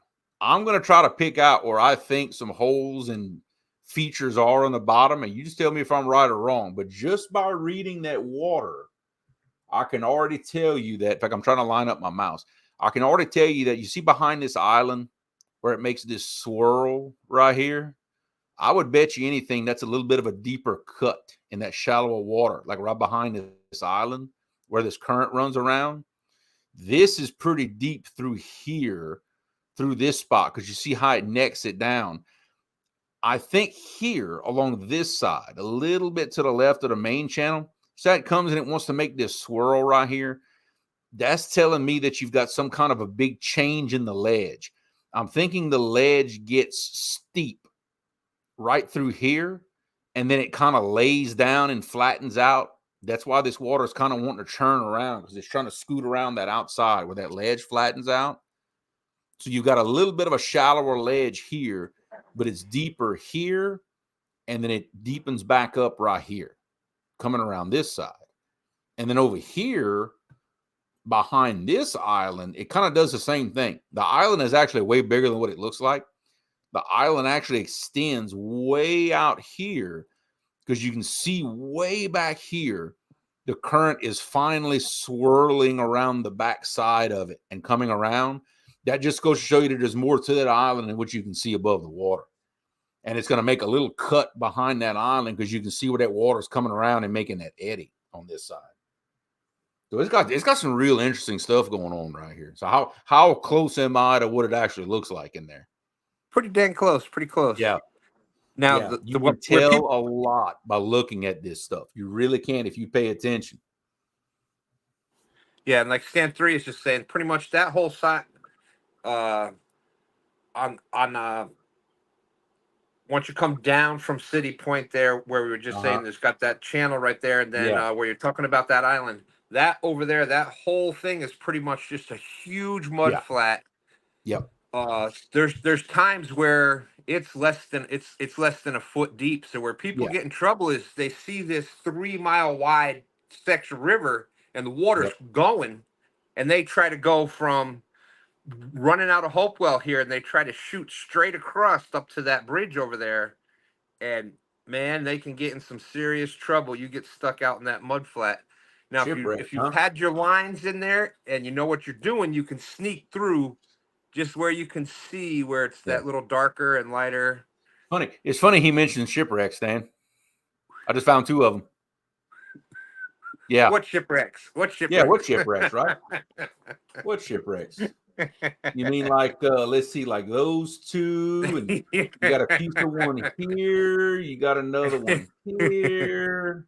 You mean, does Stan 3 want me to point out any more of his spots, or do we need to be looking at something else? But this is just goes to show you, I have never seen this water. Stan didn't really point me this direction. I'm just looking, and I haven't even swapped up the map to see what else I can see. This is just on the same view I was on earlier. We're not even to the big water yet. Like this is Hopewell and up. When I'm sure you've heard people talk about the James River. They talk about Hopewell and Jordan Point. Well, that bridge that we just went past, that's Jordan Point. So downriver from Jordan Point is where they typically consider the big water. Yeah. And you can see why. Y'all got a very, very, very interesting stretch of river to deal with here. There's a lot of stuff. And what throws me for a little bit of a loop is the fact of the tide. Incoming, outgoing tide. It just, for me, it's it changes things a lot for me trying to look at where am I gonna fish, because me, like I said, I'm used to going the same direction, so the fish always set up the same way on my structure. They always set up the same way because the current's always going the same way. Well, for y'all, it's not like that. They could actually swap from side to side. But they do set up on the same way, like on the outgoing tide, they'll set up. You just have to keep track of which one you got to fish according to the tide. Yep, and you nailed it pretty much before when you were talking about. You said, okay, when it's going to be an outgoing tide, I want to be set up here ahead of time. Yeah. So it's pretty much you're always on a. Okay, it's about to slow down here. You're always on a clock. We need to be over here to hit that before that starts moving out. Yep. And but those shipwrecks, if that's the case. Like you just said, those shipwrecks and everything like that, everybody knows those spots because they're so visible. They're even visible just by driving past them. So you all had a great. Go ahead. Yeah, I mean, obviously, shoot, we can sit here and look at them off of Google Earth, and we know they're there. So so everybody knows it's there. But hey, like, look, let's just say somebody like me, I have never even been anywhere close to the James River in my life, and I decide I want to go spend a week and go fish it. Well, you know what? I can get on this map and just start looking at this stuff and saying, well, hey, I see this, I see that, I see that. I can at least start narrowing down some of these areas and eliminating water and saying, nope, that instead of just riding around in a boat for 2 days looking for this stuff, I can start eliminating these things while I'm sitting here and not waste time. And then that's when you can go to people. People are much more willing to help you out if you say to them, hey, I looked on Google Maps, and is it this section? What's happening here in this section? I don't want your exact coordinates. And people get kind of, because there is only, especially a river like this. There's a lot of people that fish it, and there's only so many. I don't want to say spots because it's not that. You got to match your conditions and etc. But if you're asking generalized questions, people are a lot more willing to kind of point you in the right direction than say go to I was gonna say mile marker, son of a gun, the channel marker 145, and XYZ. There's that's where we go to sit. Yeah. I doubt you're going to get many people to say, hey, go here, throw your anchor here, throw this bait in this hole at this time. And but if you've got you got a generalized idea of where some things that you want to check out, and you can talk to people that fish the area, they're more than willing to kind of point you in the right direction, especially if you're asking generalized. Is it like, hey, what's happening in the Dutch Gap area? Have you been finding bait there? Things like that. I'm looking now. I was looking at what Palmetto said. I guess he was maybe joking, but now I'm being serious about he wants me to look at the Cooper River and tell him where to fish. And I'm trying to find it based on not knowing anywhere close to actually where it is. I remember him saying something about Lake Marion. And I think if I remember hearing them talk, that the Cooper River actually connects Lake Marion to the coast, maybe, or something like that, or Lake Moultrie to the coast, or something like that. You're halfway right. You're right on track. Think of well, do you know anything about Lake Kerr and Lake Gaston? No, not a thing. Only that oh, look, Cooper River. There we go, Cooper River. There we go. I know just from hearing them talk sometimes, I do retain a little bit. I do. Every now and then I listen. I do retain some stuff. Now you see Palmetto, I'll watch what I'm gonna do here. Let me put him on the spot real quick. Yeah, that he's driving, one or the other. But I'll put you on the spot here. If you want to come up and describe it to me in person, I'm willing. I may allow you to come up on the panel. I'm just saying, just throwing that out there. But okay, so there's the mighty Cooper River that I've heard so much about. I see a bridge. What bridge is that? 52, Highway 52 bridge, I think. Am I reading that right? Yeah, my contacts are all. Now, I don't know what stretch of it he fishes. That's the only thing. I see, obviously, there is a dam. Ooh, I like a dam. You know me. I love a dam. I wish we had more. I wish we had more dams here. We don't really have dams to fish here. Oh, look at him. Look. You see what you can accomplish when you use a little bit of peer pressure? You see what you can accomplish? What's up, guys? A little bit of peer pressure goes a long way, don't it? Oh, I'm excited. I need to learn how to fish. Hey, I need to learn how to go fishing and not stay at the house because it's cold. My wife right there. Hey, that's the boss. Hello, that's the boss right there. I just cooked some awesome tacos, so she's happy. Oh, well, I'm not happy because I didn't get to have any. So sorry, fella. I know you're not. All right, so of course I see a dam. So of course that draws my attention. Obviously, yeah, there's a dam right there. But what stretch are you talking about fishing? What's your home area here? So I mean, our river's not that long, so all of it is, but that area right there from the dam all the way down, keep going down. to that first bend, that's the tail race. And a lot of people think, oh, there's a dam there. That's where all your fish are going to be. It's only like 12 foot deep the whole time. Yeah, and look, even as good as the dams I fish, they're not there all the time. They're not. I've never caught anything big there ever.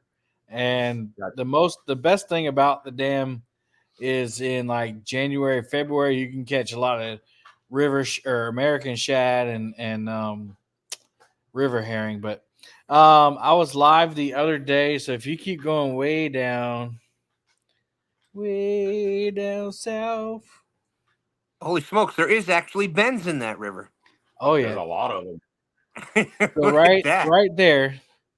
Okay. So you see all those little houses right there where it says Pimlico Community Center? Yes, I see that. So you see all that bluish water right there on the sides of the main channel? Those are the rice fields. Gotcha. Oh, I've heard you talk about that before. Yeah. So those are about a foot deep.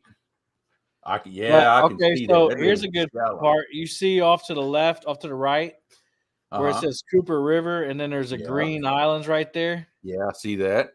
That's the shell cracker spot. Don't tell giving away you fixing to see a shoe come flying across that room. He's gonna swing it at him.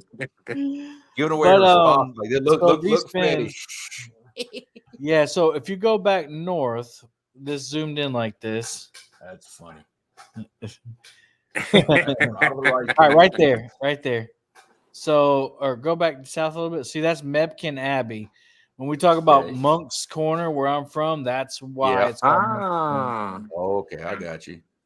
Now, see, earlier you were talking about the rice fields. Now, this is my dad joke for the night. I promise I won't tell another one. But you know how you truly tell a true Cajun from an imposter? That he can look out in a rice field and tell you exactly how much gravy it would take. Okay. That's it. I'm done. No more, I promise. Let raw. I had to get one in, right? I had to get one in. So go south just a tad bit where you can barely see Mebkin Abbey. So right here on this bend, right there. So where it says Cooper River, gotcha. To the right to the right of it is where I caught my PB, right there along that river channel. Okay. And so what you can't see is there's a bunch of logs and stuff that pile up right there.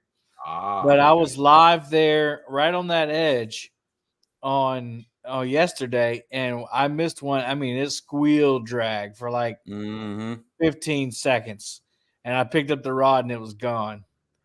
But that's the river channel. Okay. But if you go down a little bit more, you'll see one more area that I fish a lot. About how deep is that stretch through there? About 30 foot. Well, 25 really? foot. So you see that train trestle right there? If you zoom in on that. I do. I think I've seen you pass under that trestle before, if I remember right. They're right there. If you go under it going upriver, right there on the right, not that far, like I fished the trestle. Okay, I got you. On the right of it, when you pass up under it, I caught a 30-pounder there yesterday. Okay, you see, I'm gonna kind of treat this the same way like I told Stan, because it's obvious on the image here that at certain times. Now, is this all tidal through here too? Yes, sir. Yes, sir. Okay, so obviously I'm going to look at it the same way. If you've got an incoming tide and it's pushing water out in the rice fields, and then when the tide goes out, I would bet you anything this picture was taken on an outgoing tide, because you can physically see the water being pulled out of here, and that's extremely productive for us.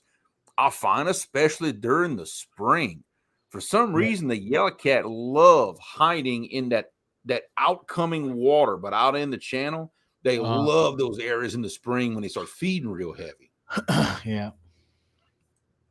But mostly I've been fishing down in the brackish water.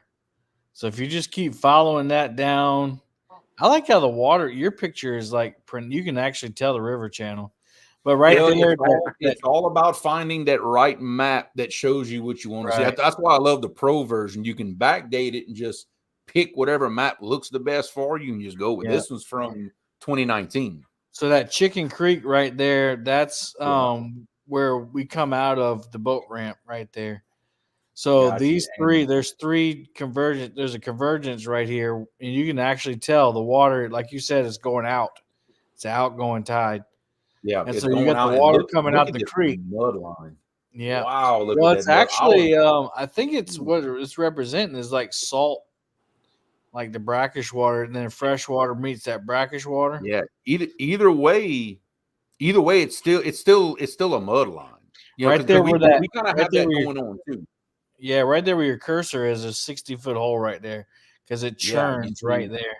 You've got a mud line over deep water, and if you've got that deep a hole, that means you've got steep ledges around it, and you've got a confluence. That's a very, very similar situation to one of our spots that we call the honey hole. Very, very, very similar to what you've got going on here. Every time I would pass here, I'd be scanning around in that mud line, in that hole, especially on that upper part of the ledge where if you've got a steep spot where the hole comes out into some shallower water, right at the toe of that ledge, that's where I always find fish in our spots. Yeah, I scan here every time I come out because, that's where we come out. I either got to choose to go upriver or downriver. Yeah, and exactly. It's really not much there. But I mean, there could be stuff there. I bet you a lot of bait. I bet you a lot of bait. Exactly where that honey hole is at. Probably. Yeah, in fact, that's where Big Wrench Catfishing caught his PB during Mike Greenwell's Veterans Tournament. Is at that same honey hole that I'm talking about. That's where he. So if you go downriver, this is where it turns into brackish water. Gotcha. And right there where that boat is, I haven't tried this yet, and you can't really see it, but there's like it goes from 19 foot to 40 foot to 30. Like there's a big hole right there, right where it says Cooper River, where that boat is. And there's a lot. I noticed it today because it was out, or yesterday because it was an outgoing tide. Like it's very churny right there. Which that makes sense to me because you're in an outside bend at that point. So naturally you're gonna find a little deeper water right through this area. But if you look really good, you look at your bank structure, you see how uneven this bank is. You've got cuts, you've got little creeks and bayous that come out of here. Yep. Just that itself will set up that current to speed up, slow down, speed up, slow down. And that causes some very interesting stuff to happen on the bottom whenever you see stuff like that. I need to try to fish it. If you keep going down, there's a lot of bends and curves. Oh, wow. Yeah, this is a big, hard outside bend. You know you've got some deeper water around here. It's actually like 30 foot. It's about the same as the rest of it. Because I thought the same thing. Yeah. Maybe it's harder bottom. Well, and that could be. And what I'll say too, a lot of times when you do have a really deep hole in these hard outside bends, it makes more of a bulb on this backside. Look, it'll actually kind of eat it out and throw some silt on that outside. Yeah. But it's got some in, and I don't know how fast the current ever gets in here. Oh, it's fast. Well, so I don't know if you're set up for it. I'd have a hard time not taking some type of a bumping rod and going through this area and going through. You know what I mean? But hey, in the fast current, that's a way to cover water. Yeah. I somehow knew he was going to say that. Yeah, of course. There's a little cut right there that I cut through just because I got a pontoon. If you keep going south, there's a cut right there. You see somebody's taking advantage of it right there. I see it. See the boat to the right? Yep, I see it. Okay. Oh, okay. Well, they cut it off. And... Now, Now you see where it says Coming Tree Creek? Yeah, I see that. That's the 70-foot hole. Ah, well, and you see what I talked about, how it kind of makes a funny looking bulb on the outside bend. See how this one did? How it's scouring this out right here? That hole, if I had to guess, that hole has got to be probably right just like this right here. Yeah, right in that area. And then you can take, this is an old map, but you can take those creeks and go way back yonder, way up in there. If the water's high enough, Actually, that's that where All right, you're John going. Boy. The Congaree Creek, that's not even the main river anymore. So if you go to your left, okay. So actually, the right where you got the cursor, right there. Oh, go back. Yeah, right here. No, keep going up, up to the right. To the right. Yeah, right there. That's the 70-foot hole right there. Oh, okay. Okay, gotcha. Because the main river is below where we just came from. That Cooper River that goes up. That's actually not the main river. Okay. So the main one that goes out to the ocean goes back south. Yeah. Got you. It kind of comes down here, and I see it. Eventually, you'll see right there. You see the barges right there. Yeah, I see them. That's where I fish a lot on those barges. Okay. Now, how big of barges do y'all see in that area? I mean, they're 2 wide, 3 wide. Well, no, they actually just take one at a time and go put garbage on them. Oh, okay. All right. So you're like, not dealing with. It's like scrap metal and stuff from the plant. Okay. All right. I got you. It's not full barge traffic, but they're just pushing some back and forth. Yeah, they park them right there. I got you. So they're tied up. Well, right if they're there for any length of time. Yeah, that's why I fish them a lot. And to your left, right, you kind of see it. There's a tugboat right there. Yep. Me and Anna fish right there under that tugboat. And if they're loading, if you're in an area where they're loading a lot of barges and they've constantly got that barge running, constantly creating some current, that's stirring some things up too. Yep. Especially if you keep going down about 3 more curves, that's where it turns into shark water. Right there. You see right there to the left, that little cut. See you later, John Boy. Yep. That's that's Bushy Park. And on the left side of the road is freshwater, and on the right side of the road is saltwater. That's interesting. Yep, because they don't connect. Okay. So they've got this structure that's controlling that. Yep. It's on the right side, and you see, I'd use this boat ramp a lot, but you see all that silt right there. If it's low tide, you're not getting back in.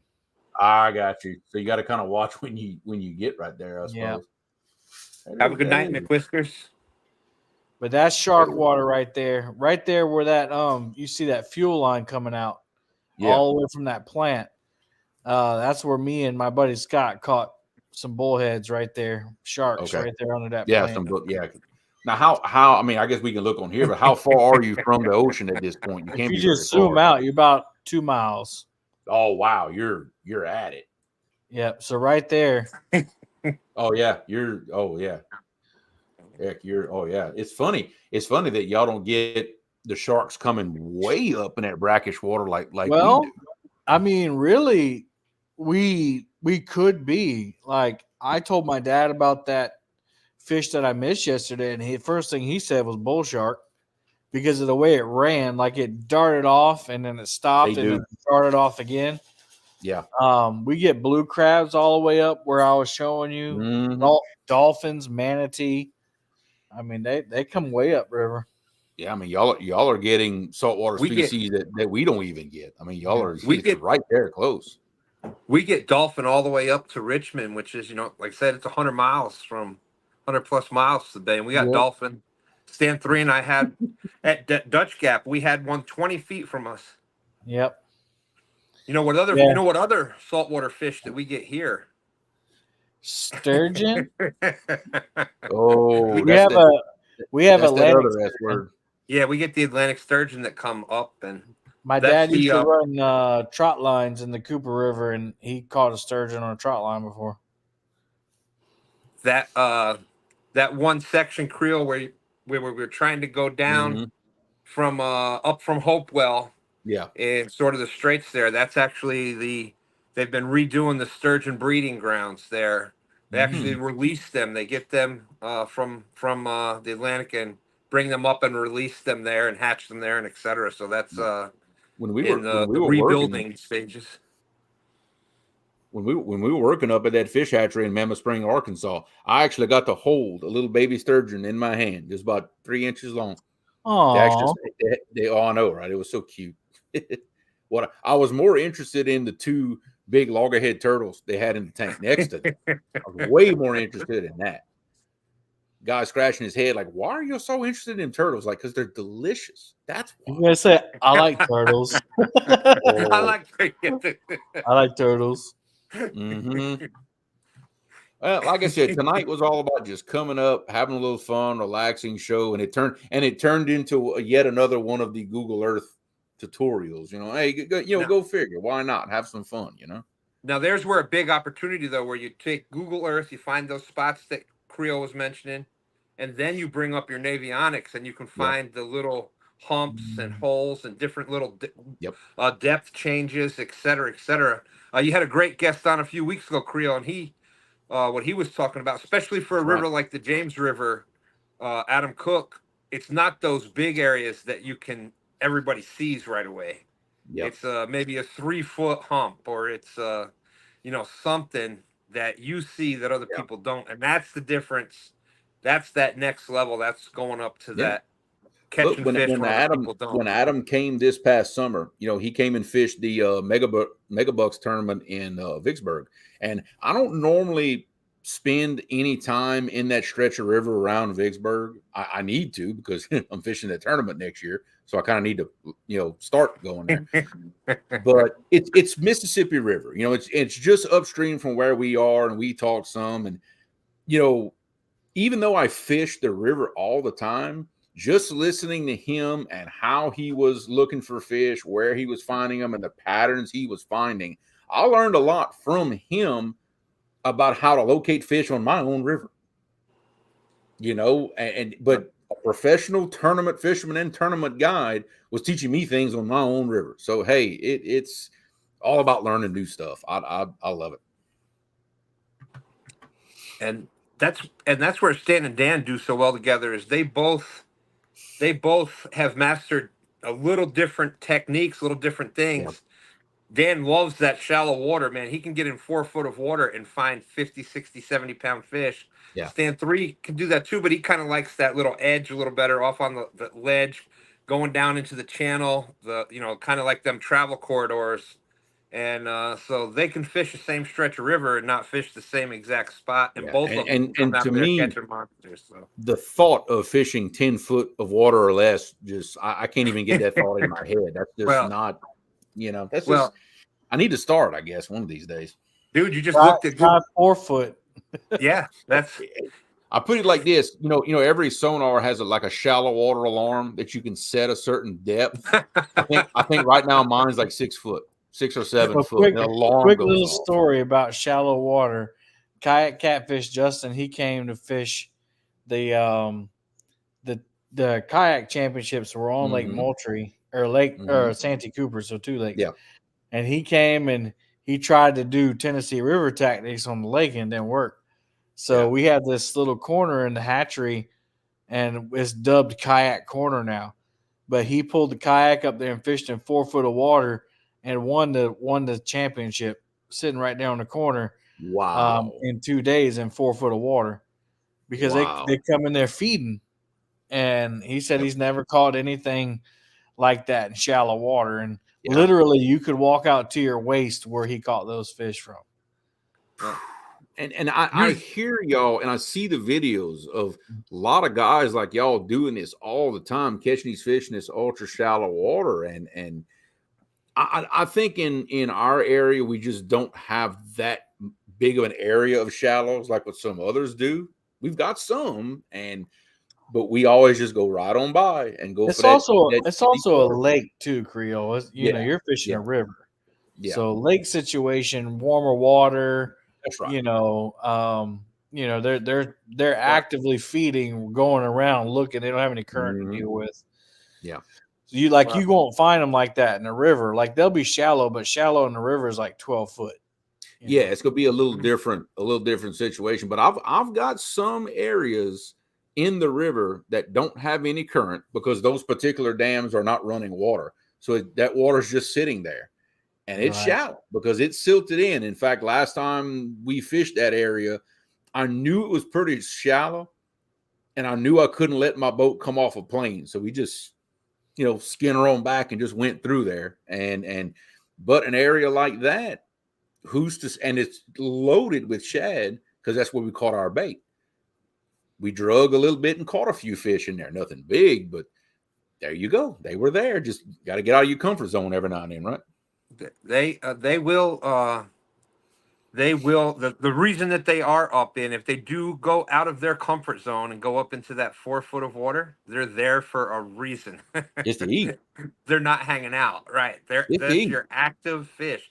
So when you can find those big fish up there, chances are you got a good shot at getting one of them because that's what they're up there for. They're up there feeding. So my dad and I just talked about that tonight. I went over and visited him, and I was telling him about yesterday, and I told him, I said, I slept in a little bit, and he said, you missed the morning bite. I said, on the river, it's different. And we kind of disagreed on that. It is. Said, the river, they're pretty much feeding anytime they get a chance. I said, on the lake, they're not going to go shallow. They're not going to go into those feeding zones until those morning or evening bites. That's right. I said, that's the difference. He said, no, I still believe. I said, okay, Dad. You're right. I love you. Y'all, how many times have y'all watched me fish on camera? I don't really do that good before 8, sometimes 9 a.m. But as the day goes, my bite picks up. When the guys fishing the lake, their bite slows down. That's proof right there. Now, Creole, that may be where in those it's so hot down there. That may be where they are in that early mornings up in there in that super shallow. There you go. Go fish shallow in the morning. They're not coming out to your deep water until that, so it starts heating up too much in there. I'm like you. I was old recently. I found out recently if I would ever get back into fishing at night, I need to go shallow. That's where, because the guys that run trot lines around here and they leave them overnight, check them the next morning, they go on those sandbars where it's shallow. That's where the catfish don't like that sun down there. I tell you what. That's right. Hey, look, you see, the catfish don't want the kunai, so they got to avoid all that. That's just how it is. Until Stan and Dan, I never would have thought of fishing that shallow. I was always, catfish are deep, catfish are deep, catfish are deep. Catfish ain't no couillon. They know what to do. Kevin, you are the only one that's still allowed to do that impression of me because I swear you do my voice better than I do my voice. I know. I really think you do. I honestly, one night, Kevin was doing it on his show, and I had it playing in the background, and I'm like, I didn't know Creole was up on Kevin's show tonight. Yeah. No, it was just Kevin. He does. He knows this. He has forever my permission to imitate me whenever he feels like it. I love it. I did about 12 times yesterday when I was cutting bait. I said, "There's a nice fillet right there." Oh yeah, and they're probably looking at you like, "What is he doing that from?" And I can't say fillet. That sounds too fancy. I can't. I can't force myself to say that. I just can't. Fancy lips. Can't be no fancy lips. Can't. I tell you what, there's one technique that I haven't tried yet, and because I don't get to fish very often, I haven't tried it because I just want to catch fish. But Stan 3's comment just reminded me about it. I want to. There's a guy that used to fish a lot for YouTube, but he drug whole brim without a weight, and he just drug free line brim and drug him in 2 feet of water. And he has this one video where you see in the background where the catfish just nails it top water, absolutely top water. I haven't tried it yet. And you do that at night when it's dark out, and you hear it before your rod. It is the craziest because they're that shallow. They can't go down. They can only. I've heard of people free lining it, but not dragging it free line. But they free line for striper around here all the time. They just throw it in there and let the little blue herring swim down wherever. But I hadn't tried free line and brim yet. I haven't free line just yet because I know what would happen if I free line. That sucker would be in the Gulf of Mexico. By the time it was moving, it would just take it on down. It Yeah, just it's definitely my reel. like a lake tactic, or if you're up like by a dam or something where you can you got a controlled environment. That would be fun though. Over the summer, Dustin's boat doesn't have a trolling motor or anything like that, and anchoring up, just nothing. And so it was really hard to drift and drag and things. So we were anchored, and I started freelining bluegill in the deeper water. But I'd cast them up above the boat, and just kind of keep a slack line on it and coming down. And we caught nothing. I started doing that. We caught 4 fish, bam, one after another. Because the bait was moving, it was getting down in the right depths. Yeah. And it was the key thing is it was moving, and that's what the fish were looking for. So it's just last time I tried to use live brim, like where we fish at, and it was kind of during the spring when the water tends to be kind of fast. I mean, a big live brim. I'm talking bigger than my hand, man. This sucker was a good eater size. I hooked him through the bottom lip and the nose, big 3-way, about 12 ounces. I chunked him out in that fast current. I don't know, about 30, 45 minutes later, I said, well, let me pull in my lines and kind of readjust. I pulled that brim back in. He was still alive, but he did not have a scale left on him. Yeah. That fast current had just scaled him from head to toe. And I was like, ooh, wow. Poor fella. He was still alive. For 3 hours, I used that same big brim for bait. And we finally left that spot. I just turned him loose. I said, dude, you deserve this. You deserve it. Go ahead. And then he immediately died when you let him go. Probably something probably bit him. What did I do to deserve this? What did I do? That was wow. I almost felt bad, but I was like, nah. Look, this is no lie. I even have it on some live stream somewhere. I caught a big hand-sized copperhead brim with a hole in its body behind the pectoral fin. Oh. No lie. I swear that is awesome. Jesus. And that is awesome. And I used him for bait. He's like, not let him go because he survived the first time he was being used for bait. But I used him. Oh, that is the most unlucky fish ever. I mean, because I didn't necessarily catch a lot, so I needed bait. But yeah, oh, but he had a perfect hole like that right in his back. Awesome. I mean, what got off the hook? or you never know, somebody might have had him and didn't get a bite and just threw him in there. You'll never know. So there you go, guys. There's a lesson. If you're ready to go home, you still got live bait and you can't keep it at home, let it go. It'll live. Somebody else will catch it and try it again. That's right. Yeah. That is awesome. I love that. That is the best. I gotta find that video and make it short about it. That is. I remember it, Kevin. I don't remember which one it was. I think it was a live stream like last year or something where I caught it and I was like, yeah, right behind. It was a perfect. Perfect divot gone. We've said it so many times that if it wouldn't be for live YouTube, sometimes things happen and nobody will ever believe it. Yeah. Nobody. Look, if I would have went home that night and tried to tell my buddies or my dad or whatever, hey, we caught some sharks in the river, nobody would ever believe us. They said, oh, yeah, right. Hey, it's there. Never swam in the river again. I wasn't swimming in the river to begin with. Now for sure I ain't doing it. It ain't the sharks for us, it's the gators that you worry about. And you see, I think it's because of the fast no problems. current. I'll swim in that river. Yeah, exactly. Yeah, show off the nub. But because of the fast current, we really don't see many gators in the main channel of the river, but you hear them like off in those little lakes, like off in the woods that the river floods. I forget what tournament we were fishing one day, it was Dad and I, and you could literally hear a massive gator bellowing like off in one of them lakes. And the people on the live stream could hear it. Like it was, I could feel it right here. He was a big one. I think Catfish Bill has seen it all. When he first moved down here, I said, dude, you're gonna see sharks, you're gonna see dolphins, you're gonna see manatee, and he's been fishing with me enough that he's seen it all. And it's just people ask me why do I fish the river so much when there's it's easier to catch big ones in the lake. I love the variety, and the difficulty of it. Like it's really hard. The only thing hard about the lake is the weather. Yeah. And if you're in there and there's 10-mile-per-hour winds, you're gonna have a rough day. I remember that one video. I think it was you made a short that you posted of that wave broke over the deck of the front of your boat. And I was like, I got scared for you.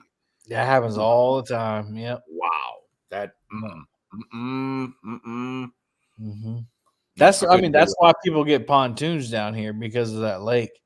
I got you. And at the time when I got the pontoon, I was fishing the lake a lot. But now I'm a river nut. I'd rather fish the river than anything, and kind of wish I had a faster boat now. But you'll be all right. You just got to plan ahead. That's all. You know what? It's one of those things, though, Kevin. Whenever you get the other, then you're like, man, I wish I had that. All that extra space that I had on the pontoon. Yeah, I need a river boat and a lake boat. Because look, it doesn't. I'll be honest with you. It doesn't matter. If you get another boat that's faster, it doesn't matter. 2 weeks after that, it's going to be slow, and then you go want something even faster. There's no end to that. 250 horsepower Suzuki's. Yeah, just finish with it. Put you a 450 Verado in the back of your pontoon. You'll be good for like 90, 95. Be good to go. It's already sitting too low because of all the batteries I got in it. Yeah. But I'm gonna fix that. I'm almost done fundraising for my trailer. I'm getting a tri-tune trailer with a dual axle, and then I'll get the tune at the center log after that. Yep. And then I'll be styling and profiling right there. Yeah. Then you'll be able to do something, and then you can go ahead and sell it to somebody, have them a good boat, and buy you another boat. Isn't that how that goes? Right when because it seems like cars are like that. Right when you get it, like it's almost a finished project, you ended up selling to somebody else and you start something else again. It's always how it works, right? Now, if I put that into it, I'll keep it after that. But that 90 with that third log under it should push it pretty good. Yeah, it'll keep it up a little more, and I could believe it or not, there's a lot of guys. After that, I'll invest in lithium batteries, which will increase. My dad just showed me his brand new lithium batteries. Kevin, if only you knew a battery guy. I know. I'm waiting on Interstate Batteries to start selling lithiums. Oh, there we go. Okay. And then a friend of ours could send me a one that's chipped or something. Yeah. Oh yeah. A blemished battery, I believe they call them, if I remember right. Yeah, I need two 24-volt blemishes, please. Yeah. Yeah, no kidding. Let's see. I mentioned Dustin before, and of course, you never noticed that. Like, it doesn't matter. You could mention with 3 minutes left, you mention somebody's name and they show up. So there's Dustin driving home from the bowling alley. David Smith. Brian B is saying, Wedgie Master, be safe out there. And then David Smith said, yeah, Kevin, you'll miss sleeping out on the pontoon if you get rid of it. Maybe. I ain't sleeping out on that water. That ain't. Come on, man. Too much stuff that can. No. I'm so. You know what? Look, okay. While you're on screen, I can make you laugh. Every now and then, I get kind of nostalgic, and I go back and I watch like old stuff that I was in. I ended up watching almost the entire original Iron Cat. Oh Lord! What's the matter with you? Couple of days. I ended up. Well, I watched up until the point that I gave up. Like I didn't care. After that, I'm like, smartest one out of all of us. What? And that's what I was laughing so much. I'm like, I cannot believe I did that to them guys. I was like, I don't got my net. I'm going. See y'all later. I kept thinking to myself, I really don't want to stay all night out on this river. The wait part didn't bother me. It was like, I really don't want to be on this river all night. I just don't, It's like, I'll take a 150 and I'm gone. and after that, to this day, we still refer to that net as Kevin. Kevin is still on the boat with us, and Kevin has netted all my fish now. So from here on out, it's like, all right, get Kevin. Come on, we need Kevin. This is a big one. Hallelujah. There you go. I was thinking about bringing back the Iron Cats next year. Ooh. for 2024 as part of the series, as part of the what did you call it? The live fishing tournament league. Yeah. I don't know. It's just, you go through these seasons as a YouTuber where you're like, I'm really good at this, but I would like to fish. Yeah, I'm kind of in that season right now, I think, where I don't have the time to do what I want to do. So I have to start making decisions about what to do. And right. I'm learning that I like doing what I want to do. And competing in a lot of live tournaments does not allow me to do what I want to do. That's kind of the stage I'm at right now. Because I'm ultra competitive. If I'm in a tournament, I am not there to have fun. I am there to win. And that I'm going to go where the fish are. So I won't take any chances. I won't go somewhere new. I won't go explore. I'm going, and that's where I get bottlenecked.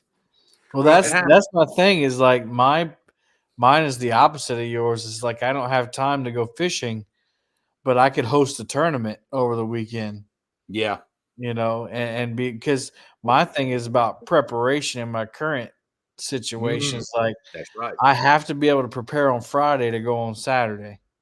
Yeah. And if I can't prepare on Friday, then Saturday's out. I got you. And I can't night fish because then I can't go to church Sunday. And so like I'm stuck. So I'm like, well, if I want content, then I could do these tournaments. So it's kind of like a catch-22 type thing. Like you're talking about. It is. And I'm starting to worry less about having to make content versus just because look, the YouTube thing is what it is. My channel is where it is, and that's just where it's going to be. And I'm perfectly okay with that. Mm-hmm. So it's like, why not just relax, do what I enjoy, and just let the hair go with the high. That's kind of where I'm at right now. And Creole and I were talking about this the other night. We were kind of at the exact opposite. Like, well, that's why Stand 3 and I would riff a lot, is because I'm it's a fun tournament. It's YouTube. We're just having, he's like, but I want to win. And henceforth, you see a lot of second place finishes when I was involved. But now we've gotten a little more serious. And you see this year where we've won, starting with that couples tournament last year. And then we've won quite a few other ones. And the panfish, the palmetto, where I was right there, the 300, but had a blast doing that. But it's gotten more serious now, so now I've taken it where it's more serious instead of, but I don't know. And then it's like I enjoy reading the chat and doing all that kind of stuff and having fun with it too. So it's hard for me to get ultra competitive when I like the reading chat and the talking and being part of that part of it too. Just like there it was, I'm like, okay, I'm not going to talk because of the echo thing. Yeah, I know, right? During the veterans number tournament. one. Yeah, I know, right? And I'm like, I'm biting the tongue because there's, people are saying stuff and there's stuff I want to reply back to it. And finally, I'm like, unmute. And then everybody, and then I mute back again. You were doing an awesome job with that, by the way. You very it went great. I know at a certain point I had to kind of slow myself down a little bit in my mind and remind myself to stop looking at, let's say, another YouTube channel and saying, well, I'm doing what they're doing. Why am I not where they are? I let that get in my head for a while and it messed with me. And then finally I'm like, no, they are where they are because they're putting out more content than I am, or they're doing different. And they're not me, And finally I had to settle down, stop comparing myself to everybody else and be like, look, relax. Even if I could, I would probably never do this for a living because I'm just not that type of person. And relax, do what I like to do, and quit worrying about everything else, Well, I Creole is right there with you. It's a pipe dream. It is. You start doing good and you're like, man, this is nice. I'm getting the attention. I'm making a little bit of money, this and that. Yep. And then I say God snaps you back in. Yeah. And, it's like, dude, okay, you had fun. This is your priority now. Well, God says I'm your priority. And then here's your second priority. And here's your third. Mm-hmm. And then this little thing that you like to do. And I'm not underselling it because I know people do make a living on it. Yeah, that's right. That's right. But it's like, your priorities don't allow you to go fishing and make content all the time. Now, when you retire, that's a different thing. That's a different thing. So I'm looking at that's it. kind of why I want to keep the channel running, is so I'm like in a kind of I don't want to just let it go. I'm kind of in a maintenance mode. Look, I love doing the show on Tuesday nights. I don't ever want to give that up. I'm in a position where I don't have to go anywhere. I can do it easily. I'm here, no big deal. I like doing it. And I just had to stop for a second and remind myself of why I'm doing this. Right. It's not for the attention. It's not for the YouTube tournament wins. It's not for, cups with my name on them and all. It ain't for that.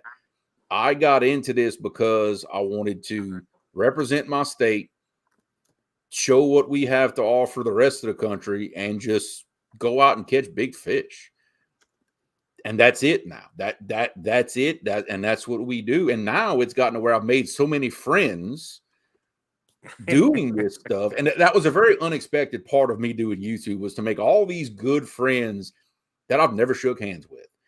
I find a lot of times I'm going live for everyone else. Yeah. That's why we do it now. And there's Dad, having to grind this in. Thanks, Dad. Hey, I got technically I got 9 years on payroll, and then I can decide what I want to do after that. I'm not saying that I'm done, but I'll have a little bit more leeway with my time.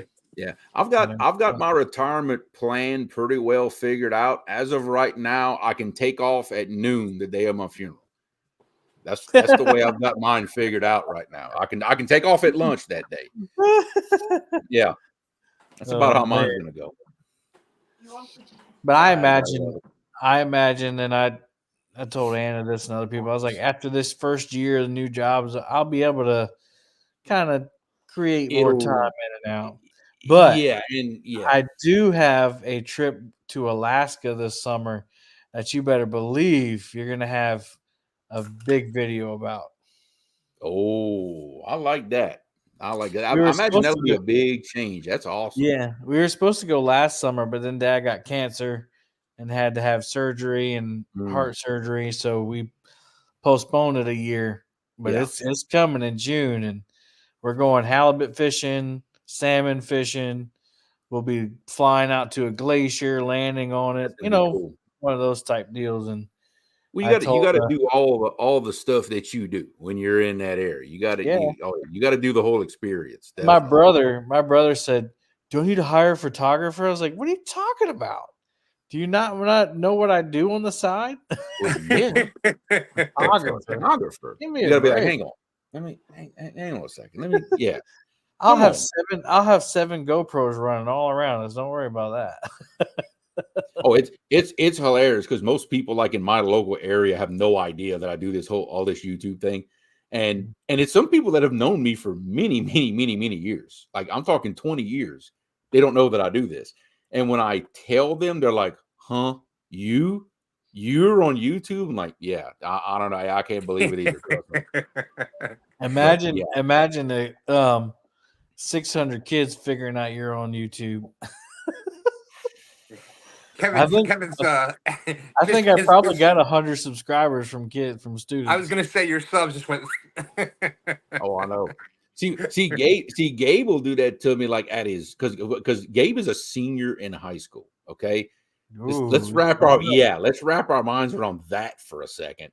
But I get some bleed over like from that, because let's face it, lately all the big fish pictures, it's him. It ain't me, it's him. He's the one reeling in all the big fish. So he's the star of the show. I mean, let's just face it now. I mean, he is the better looking one. I mean, I am not going to argue that. I'm not at all going to argue that. You're like me, man. You got that distinct gray going in, and our wives just can't stand it when they look at it. Unlike Stan 3 mine's and got I, headphones in, so she can't respond. Hey, unlike Stan 3 and I, I've still got all this, I'm okay. That's all. That's all that concern. I don't care if it all turns Snow White. I don't care. I've still got it. That's all that matters. Creole, that's like unlike Stan 3 and I, where I happen to be the better looking one out of that. Hang on, wait. Let me pick my feet up off the floor before they get dirty. Getting deep in here. Well, funny story with that one. Of course, Murillo and Lauren. You never know what Lauren's gonna say, so they fish stand day with us a lot. And me, I like to joke around with the kids, and I go to Lauren. So I'm the, out of the two stands, I'm the better looking one, right? And she goes, "Oh, what?" Yeah. Stan 3 is way better looking. You're bring the old one. He's the better looking down one. to reality. Like right back down to reality. Oh man, she wasted no time in that. I mean, just like bam, laid it right out there. Hey, I am telling you that the secret to lush hair and this nice pigment that Creole and I have, and is that sunshine. You got to get out there. You got to get that vitamin C. You got to get it. Yeah, hair is overrated. Until you stay sunburnt for a week straight and your skin peels every 3 days, then it's like, don't worry about the skin cancer and all that. I don't worry about that's a myth. I'm just kidding. I'm kidding. Yeah, very, very much so. I just figured I'm past the point of no return on that, so it's like, whatever. Before my dad's hair turned white, he would get mistaken for a Mexican guy in the grocery store all the time because he was 5 shades darker than I am, jet black hair, mustache, and people would start talking Spanish to him, and he'd be like, "Boy, I don't know what you're talking about." I can't say I've ever been mistaken for anything other than exactly what I am. When we were seniors in high school, went on a trip to Pensacola, Florida, and we did a little offshore fishing and stuff. My uncle had brought me out there, and a girl working at the Pensacola Walmart heard me talking. My accent was much thicker back then than it is now, believe it or not. She looked at me. She said, "You're from Avals Parish, Louisiana, aren't you?" I said, "How in the world do you?" I never left the state before at that point. I didn't know. And she's like, "Oh, I got family over there. I recognize the way y'all talk." I'm like, "Oh my God, I can't get away from it. I can't. There's no escape." You were like, "Laissez le bon temps rouler." Oh my goodness. I'm telling you, my accent was much like, if you like, especially you get Laura kind of like going. Laura's is way thicker than yours. Well, I used to talk just like her. The only reason I don't talk that thick anymore is because I've worked in North Louisiana for most of my career, and North Louisiana is more of like what I call a redneck accent. Like they talk like Becca above like Alexandria North, right? I'm so used to that, and my coworkers could never understand what I was saying. So subconsciously, I started softening it, and all the training and stuff that I do, I tend to kind of go in that training mode and soften it a little bit, and just it stuck over the years. Now, you put about a 6-pack in me, it comes back. Like it comes back. Big time. That butt there now. That's cool. Oh, it'll come back. And Laura's always picking on me about that. She's like, "You need to relax. You need to relax, and where your accent will come back." I'm like, "Yeah, that ship has sailed. Don't worry about it." Well, when you two start not arguing, but like talking to each other, man. I get giddy. I'm like, "Yeah, talk more." Yeah, it'll, because I'll like forget, and then it'll like I forget that I'm on camera for a second. Like whenever that starts happening. And because she's doing it, now I'm doing it. Then every now and then the French word starts coming out, and that's really when it gets down to that. Yeah. We'll be doing more of that. Whether it be at the house or out, there's gonna be a little more of that me and her back and forth thing. Because I kept telling her, think you guys could really give Stale Cracker a run for his money if you guys created a show like, an identity like that. Like y'all are the couple, the Power Louisiana couple cooking. Yeah. There's another guy out there that I can't take seriously. He says "baby" a lot, and he's on there cooking. And he's like he's trying to rip the guy off. If you want to, I know he's got over 500,000 followers now on TikTok. Most people know who he is. But if you want to know someone from my area who's about as authentic and no character, no nothing as it gets, Cooking with Cajun. Kind of tall, skinny guy, white beard, always wears overalls with a white t-shirt underneath. Cooking with Cajun. He's got his famous saying is that cornbread. I ain't gonna say it on camera, but he's always called it. You follow him, and I'm not gonna say his real name on camera, but I know who he is. He lives in Arkansas, but just down the road from my house, right here in Avals Parish. He cooks like we do. He does the things that we do.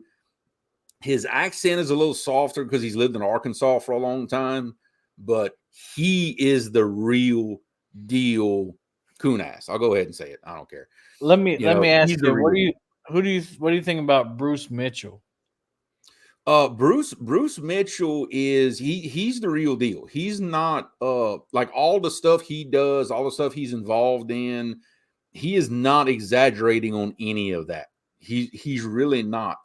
As far as a person, I don't know. I've never met him. I don't know what kind of guy he is, but I've heard that name before Swamp People ever came out, and he was heavily involved in a lot of the stuff that he talks about. So he's real. I'll say that. He's real. The guy, I just pulled him up and it started talking. The guy that doesn't seem real to me. Dang it. He's got shorts. Hold on 1 second. I don't know how to mute. How do you mute a short? I don't know. You got me. I don't know. Let me see. Hold on. There we go. A good friend of mine is actually going to be on some episodes of Swamp People, I think, this coming season. His name is Ralph the Baker. I don't know him. Yeah. He seems really fake to me. I ain't gonna lie. I haven't watched an episode of Swamp People in a couple of years. I'll be honest with you. No, he's not Swamp People. He's not Swamp People. He's kind of like Stale Cracker, where he started cooking and making shorts and trying to get famous. Yeah. I think it sounds like he's trying to copy him. There's a couple of guys that I follow is an old one that I found. Oh yeah. I got goosebumps just thinking about Justin Wilson. I remember watching that. My favorite and my dad's favorite. He was showing everybody how to boil shrimp, and he's got a big old can of tall boy of Tony's, right? So he takes a tablespoon, he dips it in there, and he throws it over his shoulder on the floor and just dumps the whole can in there. And he's like, that's just to say I didn't use the whole can. And he just throws it like, that's my guy right there. I've seen a few of his things, and I really like it. Yeah. See, look, Curtis I know you don't like it. Shelby, the superintendent at our company, Curtis, he lives not very far from where Shelby Stanga lives, and they know him. He's like famous in that town where he lives, and not for good reasons, but he is famous, and he is really like that. But I'm not going to say why, but that doesn't come naturally. I'm just going to leave it at that. Doesn't come naturally. But yeah, Curtis does know him, and he's like, "Oh, dude, don't even get me started on that guy." Well, guys, we had fun. This show ran way longer than I expected for just a little, playing around, doing nothing show. I had a lot of fun, especially talking with y'all too. It's been a while since I think, especially us three, have been on camera. I know. I can't remember the last time. I appreciate you inviting me up. Heck yeah! I mean, I usually just watch the show and just sit back and listen. Yeah, or that's I'm what I do to everybody else's show. So on the way I'm home, or on the way home from something. Yeah. Oh, I know. I listen to a lot driving in the truck, and sometimes just sit back and take it all in. Oh yeah, I watch pretty much everybody's show like that. But I'm on Thanksgiving break this week, whoop, so I can actually participate. Hey, what last question for the night? What has 2 thumbs and doesn't have to go back to work till Tuesday? This guy. Oh, Monday. Right for me. This guy. Monday. It's going to be awesome. I'm going to eat. I'm going to fish.